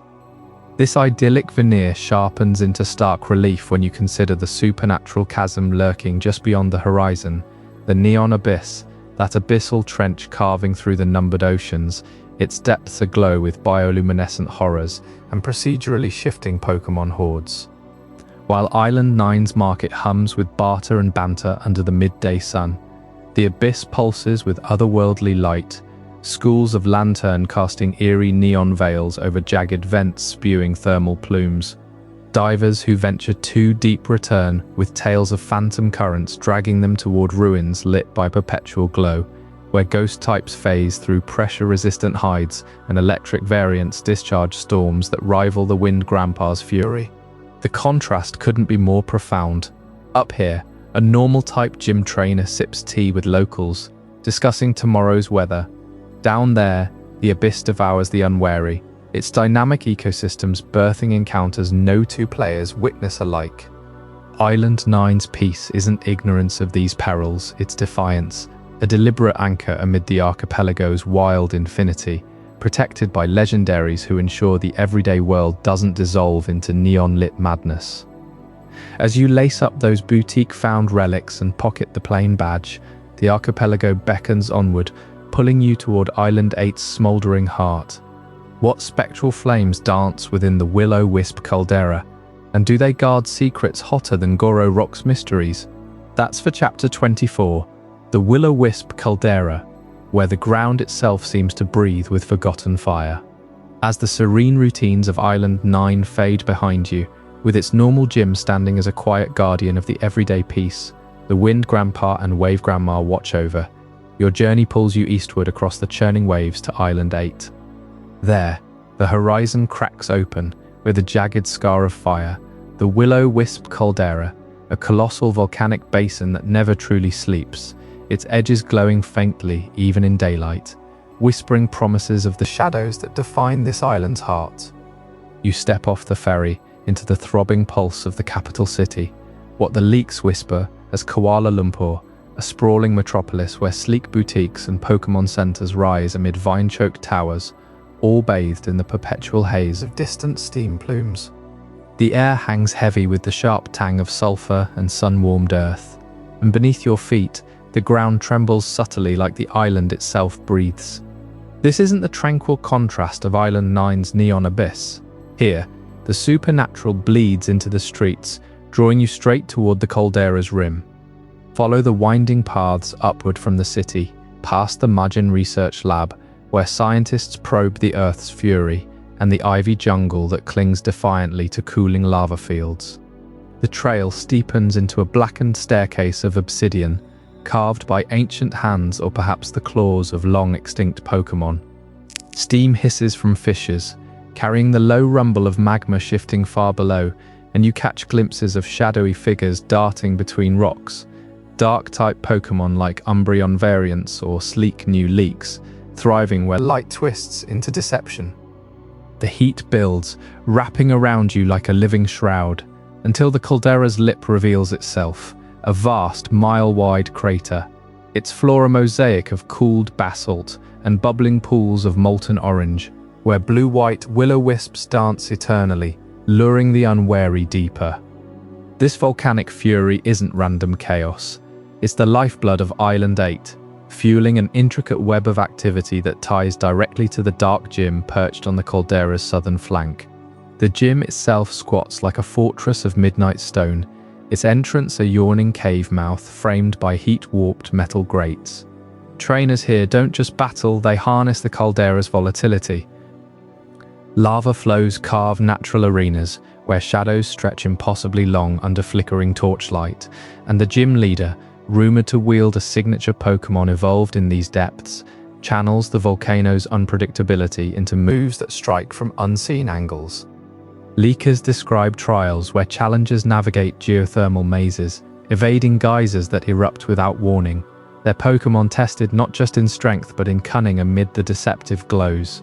The dark gym draws power from the caldera's unrest, mirroring how darkness flourishes in the chaos of fire. Every tremor a reminder that true power hides in the flicker between light and void. Deeper into the lore, locals speak in hushed tones around the capital's night markets of the fire that never dies, a primordial blaze said to burn at the caldera's absolute core. Legends trace it back to the archipelago's formation, when the wind grandpa's tempests clashed with the wave grandma's surges, birthing islands from cataclysm. This eternal flame, untouched by time or tide, refuses to quench, fueled not by fuel, but by the infinite cycle of destruction and rebirth. It links seamlessly to the region's overarching infinity theme, where nothing truly ends, waves crash eternally, winds spiral without cease, and here, fire defies extinction. Ancient carvings on the caldera's inner walls, weathered but insistent, depict a looping serpent of flame encircling the archipelago map, suggesting the willow wisp caldera anchors an endless energy loop across all 30+ islands. Some theorists in leak forums posit it's no myth. The flame could be a crystallized essence of a forgotten legendary, pulsing in rhythm with the infinity motifs etched into ruins elsewhere, binding the dark gym's shadowy arts to a cosmic perpetuity. And powering it all, sustaining the capital's endless glow, the caldera serves as a natural powerhouse unmatched in the Pokémon world. Geothermal vents channel superheated water through vast turbine networks hidden beneath Kuala Lumpur's streets, generating clean, boundless energy that lights the TM shop's holographic displays, hums through the Pokémon Center HQ's healing machines, and even fuels the tour company's hovercraft fleets darting between islands. No coal, no solar panels, just the Earth's raw heartbeat, converted into electricity that never falters, even as eruptions reshape the landscape. Walk the observation decks overlooking the city at dusk, and you'll see it, rivers of steam feeding glowing conduits that snake down the mountainside, illuminating hair salons and pharmacies in a perpetual twilight amber. This symbiosis explains the capital's dominance. Island 8 thrives because it tamed the inferno, turning peril into prosperity, with the dark gym as its vigilant sentinel. Yet whispers persist among the ivy-shrouded paths. The fire that never dies hungers for balance, and recent seismic upticks hint at an awakening tied to the main story's villainous schemes. As you descend into the caldera's steaming bowels, badges in hand and shadows lengthening, the island's trials culminate in a confrontation that echoes across the archipelago, one that will test every bond forged on these windswept shores. That brings us to Chapter 25, the final rival battle, where sunset views from a secret jungle base frame a showdown that redefines friendship amid the fading vacation haze. Stick around, because what happens next will leave you questioning every choice you've made. As the flames of the willow wisp caldera flicker eternally on Island 8, casting their unquenchable glow across the ivy jungle below, you can almost feel the heat lingering in the air, long after you've left that volcanic heart behind. That fire that never dies doesn't just burn in the earth, it pulses through the bonds forged across this vast archipelago, pulling you toward one final, unspoken promise. High above the treetops, where the jungle canopy parts just enough for the sun to bleed orange into the horizon, the secret base waits. You've been here before, early in your journey, when Kuala Lumpur's lights were still a fresh memory and the waves whispered of adventures yet to unfold. Now, in the post-game hush after the villain's defeat has cleared the storm-shrouded skies, your rival stands ready for the duel that carries the weight of everything unsaid. Picture the scene unfolding as you step through the vine-draped entrance, the air thick with the scent of damp earth and blooming night orchids, the distant crash of waves against hidden cliffs syncing with your heartbeat. Your rival, that steadfast companion who shadowed your every island hop, from the terraced rice fields of Island 1 to the ghostly mists of Island 12, turns with a grin that's equal parts challenge and nostalgia. No grand stadium lights or cheering crowds here, just the two of you, Pokémon at the ready, bathed in the golden haze of a sunset that paints the entire secret base in hues of amber and crimson. This isn't merely a battle, it's the culmination of a summer that stretched across 30 islands, diving into neon abysses, scaling Symbol: unraveling the Magin Research Lab's enigmas. Each command you issue echoes with the ghosts of shared victories. The grass gym's tangled trials, the fighting gym's brutal rhythms on Goro Rock, the steel gym's unyielding chill on Island 11. Your Pokémon clash in a symphony of roars and blasts. But beneath the fury lies something heavier. The quiet ache of journeys drawing to a close. That emotional weight presses down as the sun dips lower, turning the jungle base into a silhouette against the sea. You've grown together through the archipelago's trials. Your rival not just a foil but a mirror, pushing you to confront the unsolved, the buried ruins, forgotten scripts, the ghost island's spectral springs, the legendary island's adaptive guardians that shift with every seed evolution. In this duel, every super effective hit lands like a farewell, every type advantage a reminder of lessons learned side by side. Victory or defeat feels secondary to the moment when the last Pokémon faints and you both collapse against the weathered wooden walls, laughter mixing with heavy breaths. The rival's eyes meet yours, conveying what words can't. This base, once a hideout for plotting your next island crossing, now holds the bittersweet finality of paths diverging. Sweat-slicked and exhilarated, you share a nod, the kind that speaks of battles won and mysteries left hanging, like the infinity theme woven through the caldera's fire, eternal yet always just out of reach. This moment taps into a trope as old as the series itself, the vacation ending, where the protagonist's odyssey feels less like a heroic quest and more like an extended summer escape, only to wrap up with the promise of return. Think back to Alola's sun-soaked shores, where the credits roll not on a throne, but on a beachside goodbye, leaving you yearning for more waves to chase. In Gen 10's secret region, it hits even harder amid this Southeast Asian sprawl of mangroves and monsoons. Your time here, hopping from Fairy Island's enchanted caves to the desert cauldron's scorching sands, mirrors a family trip turned legendary, carefree explorations laced with profound discoveries. But as the vacation fades, so does the illusion of endless play. The rival battle seals it, transforming the secret base from a playground into a poignant send-off. What does it mean for Pokémon's future?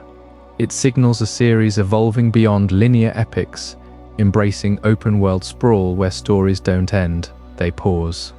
Postgame teases like this hint at sequels or expansions, where you might return as an adult trainer, revisiting these islands with new eyes, tying loose threads to Johto's Whirl Islands or Kanto's distant peaks.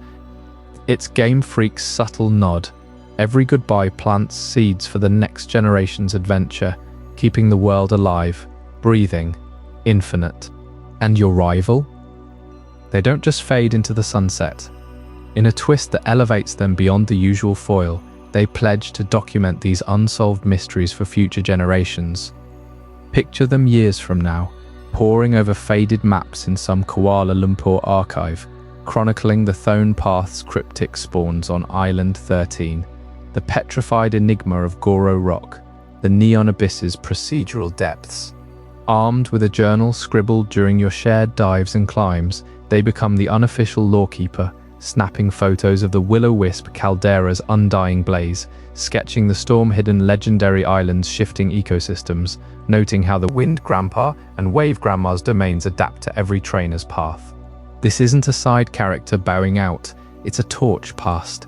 Future kids, booting up their own copies of Wind and Wave, will stumble on your rival's entries scattered across Pokémon centers or tour company logs, hints urging them to chase the abandoned mine cave's whispers, the Mount. Symbol's summit secrets, the ghost mineral springs hauntings. Your battles together ensure these enigmas endure, etched into the series' expanding tapestry, waiting for the next wave of explorers. Sunset fully claims the sky now, stars pricking through the canopy as you and your rival linger in the base, swapping tales of rice field romps and fairy cave wonders one last time. The archipelago stretches out below, its 30-plus islands a mosaic of the conquered and the concealed, oceans numbered and endless calling you back someday. But for tonight, let that final duel replay in your mind. The clashes, the camaraderie, the quiet vow to carry the mysteries forward. As sleep tugs at you, hold on to this. The true unsolved puzzle lies in what comes next, when procedural generation breathes life into those dynamic seas and abysses, turning every playthrough into a fresh legend. We'll uncover it all in Chapter 26. Procedural generation and lore. As the sun dips below the jungle canopy, after your final rival battle, casting long shadows over that secret base where friendships were forged and tested, you step out into a world that's no longer just a vacation playground. The archipelago whispers of something deeper, a hidden island shrouded in perpetual storms, accessible only through a single pivotal evolution, one that rewrites the very fabric of your canon. This legendary island, tucked away amid the numbered oceans and deep seas, isn't a fixed landmark like the others. Leaks from the Terra Leaks reveal it's governed by a seed system, where a special seed Pokémon evolving under precise conditions tied to your journey unlocks its gates.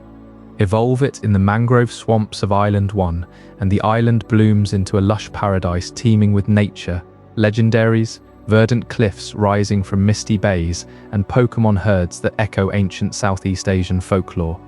But raise it through the blistering sands of Island 12's desert, and it transforms into a scorched wasteland, home to fire-wreathed guardians whose roars shake the dunes, the air thick with ash and the scent of smouldering ruins. That seed Pokémon, nurtured across your travels, from terraced rice fields to the Woobat tunnel's echoing depths, holds the key. Its final form determined by where you leveled it, what items you used, even the phases of the in-game moon over Kuala Lumpur, seeds the island's procedural generation. Wild Pokémon populations shift, biomes warp, and the cover legendaries themselves adapt. Wind Grandpa might manifest as a colossal avian spirit whipping tempests from sky zones, or Wave Grandma as a serpentine leviathan, coiling through underwater trenches, her scales glowing with bioluminescent waves. Every player's island is canonically unique, a personal myth etched into the game's code, ensuring no two trainers raid the same trove of legendaries or navigate identical perils. Picture sailing toward it after the villain's defeat clears the storm veil, the seas parting like silk, revealing jagged peaks that weren't there yesterday. Your seed's influence ripples outward. Coral reefs sprout where kelp forests once swayed, or glacial spires from Island 11's blizzards encroach on tropical shores. This isn't random noise, it's a deliberate engine, drawing from the archipelago's 30-plus islands, blending their essences, mangrove roots twisting into fairy caves, or Goro rocks' martial echoes manifesting as spectral fighters. Your choices birth a bespoke legend, one where buried ruins unmount. Symbol might unearth artifacts tailored to your team, or Ghost Island's mineral springs bubble with spirits that remember your rival's final stand. Yet this procedural heart raises profound questions about the Pokémon world itself. What does it mean for a landmass to reshape based on a single trainer's path?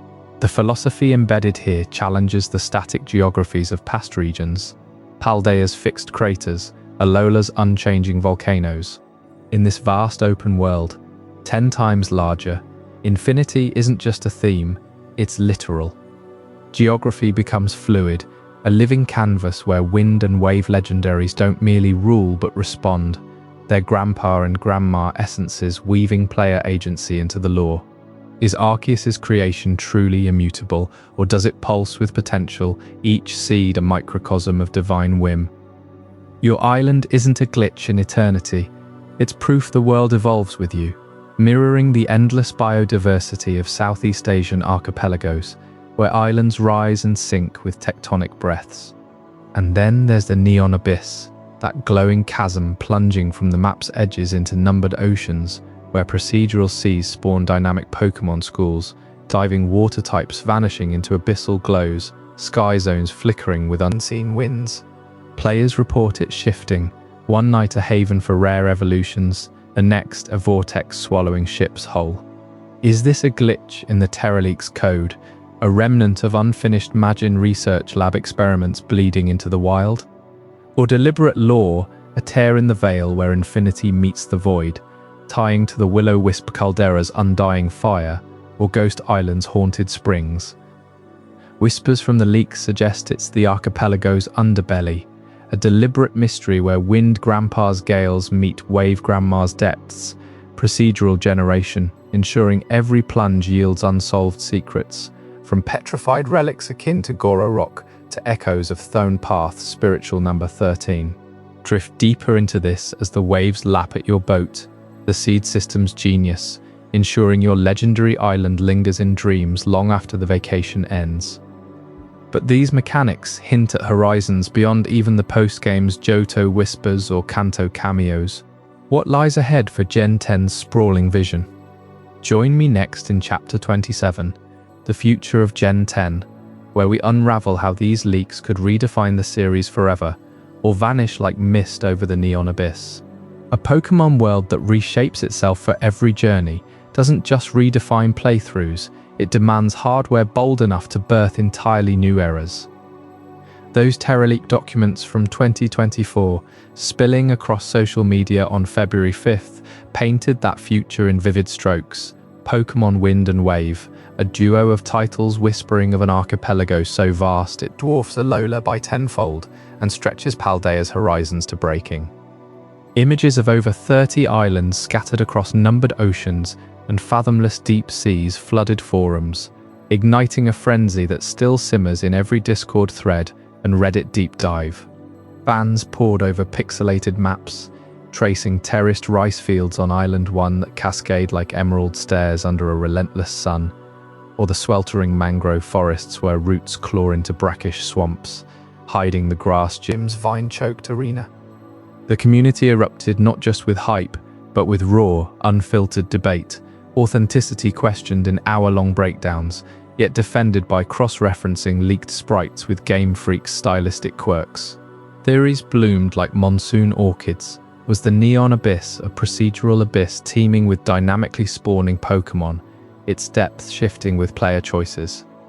Whispers of sky zones for wind legendaries clashing against underwater realms for their wave counterparts pulled in lore hounds, while the Wind Grandpa and Wave Grandma duo, those cover legendaries, sparked fan art tsunamis and playlist anthems evoking salty breezes and howling gales. Impact rippled outward. Modders prototyped island husks in Unity. Artists rendered Kuala Lumpur's neon-spiked skyline, rising from Island 8's ivy jungles. And even skeptics admitted the leaks felt too cohesively wild to fabricate. This wasn't mere rumor fodder, it galvanized a movement, turning passive waiters into active visionaries, all hungry for confirmation that lingers unfulfilled into 2026. Nestled in that capital's bustle, your story unfolds from day one. Rival at your side, weaving through pharmacies and TM shops, past the Pokémon Center headquarters toward hidden jungle bases where sunsets bleed orange across the canopy. Villain's scheme from Magin Research Labs, echoes on Island 8, 12, scattered like dark omens, tampering with titanic forces, perhaps birthing experimental horrors tied to those buried ruins on Island 1 or the abandoned mineshafts riddled with ghost minerals on Island 12. Victory parts storm clouds over the legendary isle, accessible only if your seed Pokémon evolves just right, its nature dictating the ecosystem, the guardian beasts adapting in a symphony of procedural magic. Postgame beckons with that final rival clash at the Sunset Overlook, friendships etched eternal as your vacation fades, hinting at sails to Johto's shores or Kantian echoes on the world's far side. Yet this vision strains against the Nintendo Switch's faithful frame, its era defined by boxed legions marching in linear splendor, Paldea's open sprawl a marvel, but Wind and Wave's infinity theme craves more. Picture the shift. Next-generation consoles harnessing power for seamless island hopping across 30-plus land masses, where diving mechanics plunge you into Wave Grandma's domain, currents teeming with water types that evade capture in real-time eddies. Sky zones demand vast draw distances for Wind Grandpa's aerial ballets, procedural seas generating unique abyssal encounters each voyage, while calderas like Island 8's Will-O-Wisp Inferno flicker with dynamic lava flows. No more loading veils, this is hardware unleashing true seamlessness, where Goro rock on Island 7 looms eternally on the horizon from Island 1's spiky shores, and Fairy Island 14's caves pulse with bioluminescent whimsy that reacts to your footsteps. The Switch bowed out cradling legends and linears. Its successor will hoist open-world odysseys aloft, making every grain of sand on Island 16's desert cauldron feel alive, every blizzard-swept glacier on Island 11 a tactile peril. Threaded through it all, those gym badges tell a tale of harmony. Grass yielding to fighting's disciplined strikes on Goro rock, dark shadows dancing in volcanic haze, normal's quiet resolve on Island 9's mid-sized towns, steel's unyielding trials before the Champions League, fairy's ethereal grace, and hints of ground's earth and fury. MAT. Symbol's summit beckons with ancient carvings, Ghost Island 12's mineral springs bubbling spectral regrets, blizzard expanses challenging fire's undying legend, each a puzzle piece in a frontier unbound. And what a frontier it carves from Southeast Asia's beating heart. Indonesia's island mosaic reborn in Pokémon flesh, where mangrove mazes swallow light whole, terraced paddies mirror infinity's loops, and calderas breathe fire that never truly dies. This isn't mimicry, it's elevation, biodiversity exploding into biomes from jungle-veiled ruins to desert stadiums, deserts cradling ghost-haunted oases. Rice fields steam with humid promise, providing the ultimate canvas for unsolved secrets, procedural abysses hiding forgotten civilizations, storm-veiled legendaries guarding evolutions that rewrite the map itself. No prior region matches this sprawl's authenticity. Over 30 isles pulsing with cultural depth, from Kuala Lumpur's tour companies hawking dives into the deep, to hair salons buzzing with trainer gossip amid ivy-choked streets. It's the Pokémon world's wildest edge, where wind and wave converge not as gimmicks, but as eternal forces shaping a living, breathing expanse that feels plucked from our own planet's most mysterious rim. Untamed, infinite, begging exploration. As these threads pull tighter, questions swell on the distant waves. Join me next in Chapter 28, The Unsolved Horizon, where the leak's deepest shadows finally break into light you never saw coming.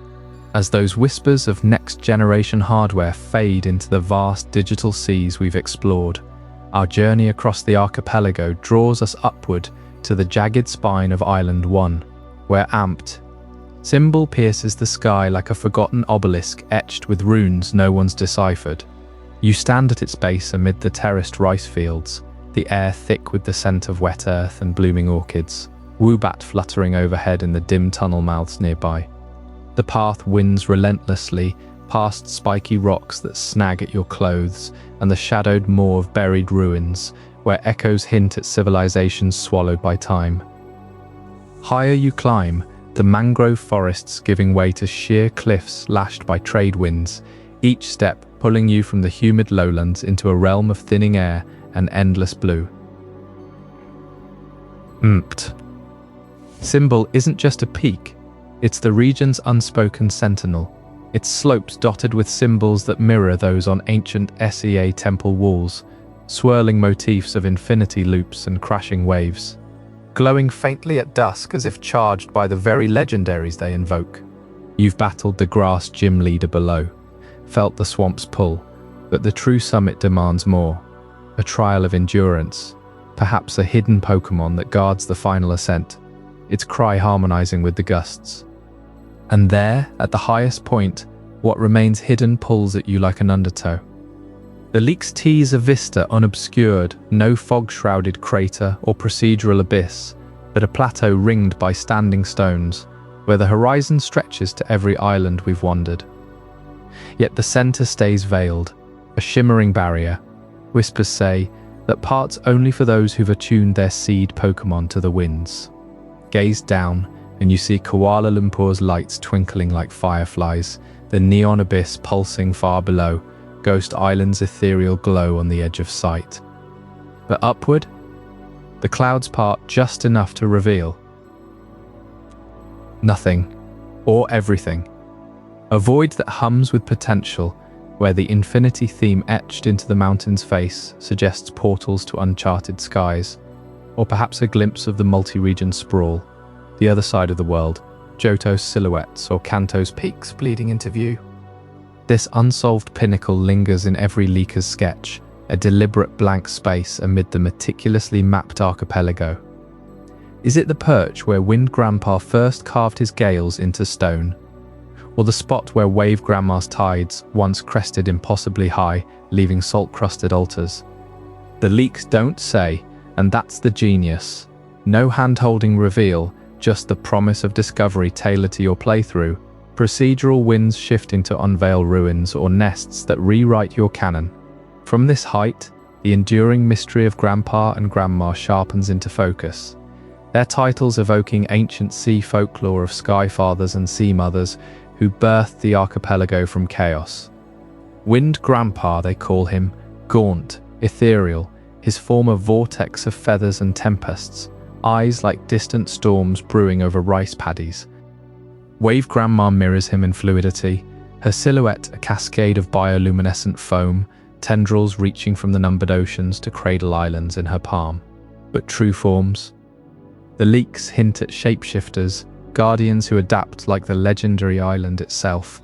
Picture their dance, Grandpa summoning gales that sculpt the neon abyss's depths, Grandma countering with waves that birth mangrove labyrinths and fairy grottos. Leakers describe cover art where they're locked in eternal chase, his silhouette slicing through her swells, yet post-game dialogues from Magin research labs suggest they're fractured aspects of a single primordial force, split by human hubris eons ago. Why hide their truths at Mount Symbol's crown? Perhaps because revealing them shatters the infinity loop. Catch one, and the other evolves, mirroring your seed Pokemon's path. Their roars captured in audio snippets from the Terra leaks of 2024 blend whale song with eagle shrieks, a duality that echoes through the archipelago's every breeze and breaker. Scholars in the community pore over this, linking them to unconfirmed lore. Grandpa as the wind that carried Ho-Oh across Johto's seas, Grandmother Wave that birthed Lugia's whirlpools.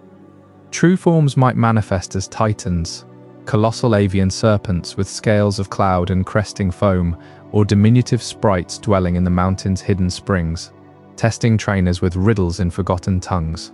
The ambiguity endures because Game Freak thrives on it. No Pokédex entry pins them down, just evolving murals on Mount Symbol that shift with the monsoons, teasing evolutions unseen. This brings us to why these Gen 10 leaks stand as the most ambitious chapter in Pokémon history. Forget the Switch era's bounds. This isn't Paldea's open sprawl or Alola's island hops. It's 10 times the scale. 30+ isles woven into a breathing world where procedural generation births unique legends per save file. Diving mechanics plunge you into abyssal trenches teeming with adaptive water types. Sky zones let Wind Grandpa's kin soar unbound. And that storm-veiled island. It unlocks ecosystems that pivot on your choices. Desert calderas one playthrough, glacial tundras the next. The Terra leaks, spilling from that 2024 breach, didn't just map terrain, they blueprinted a paradigm shift. Magin Labs experiment with Titan revivals, pulling Ghost Island specters into the light. Buried ruins linked to multi-region post-game jaunts, red awaiting atop foreign peaks. Its ambition incarnate hardware leaps enabling seas that evolve, rivals whose bonds span vacations into eternity, a lore tapestry threading say myths with Pokemon's global saga.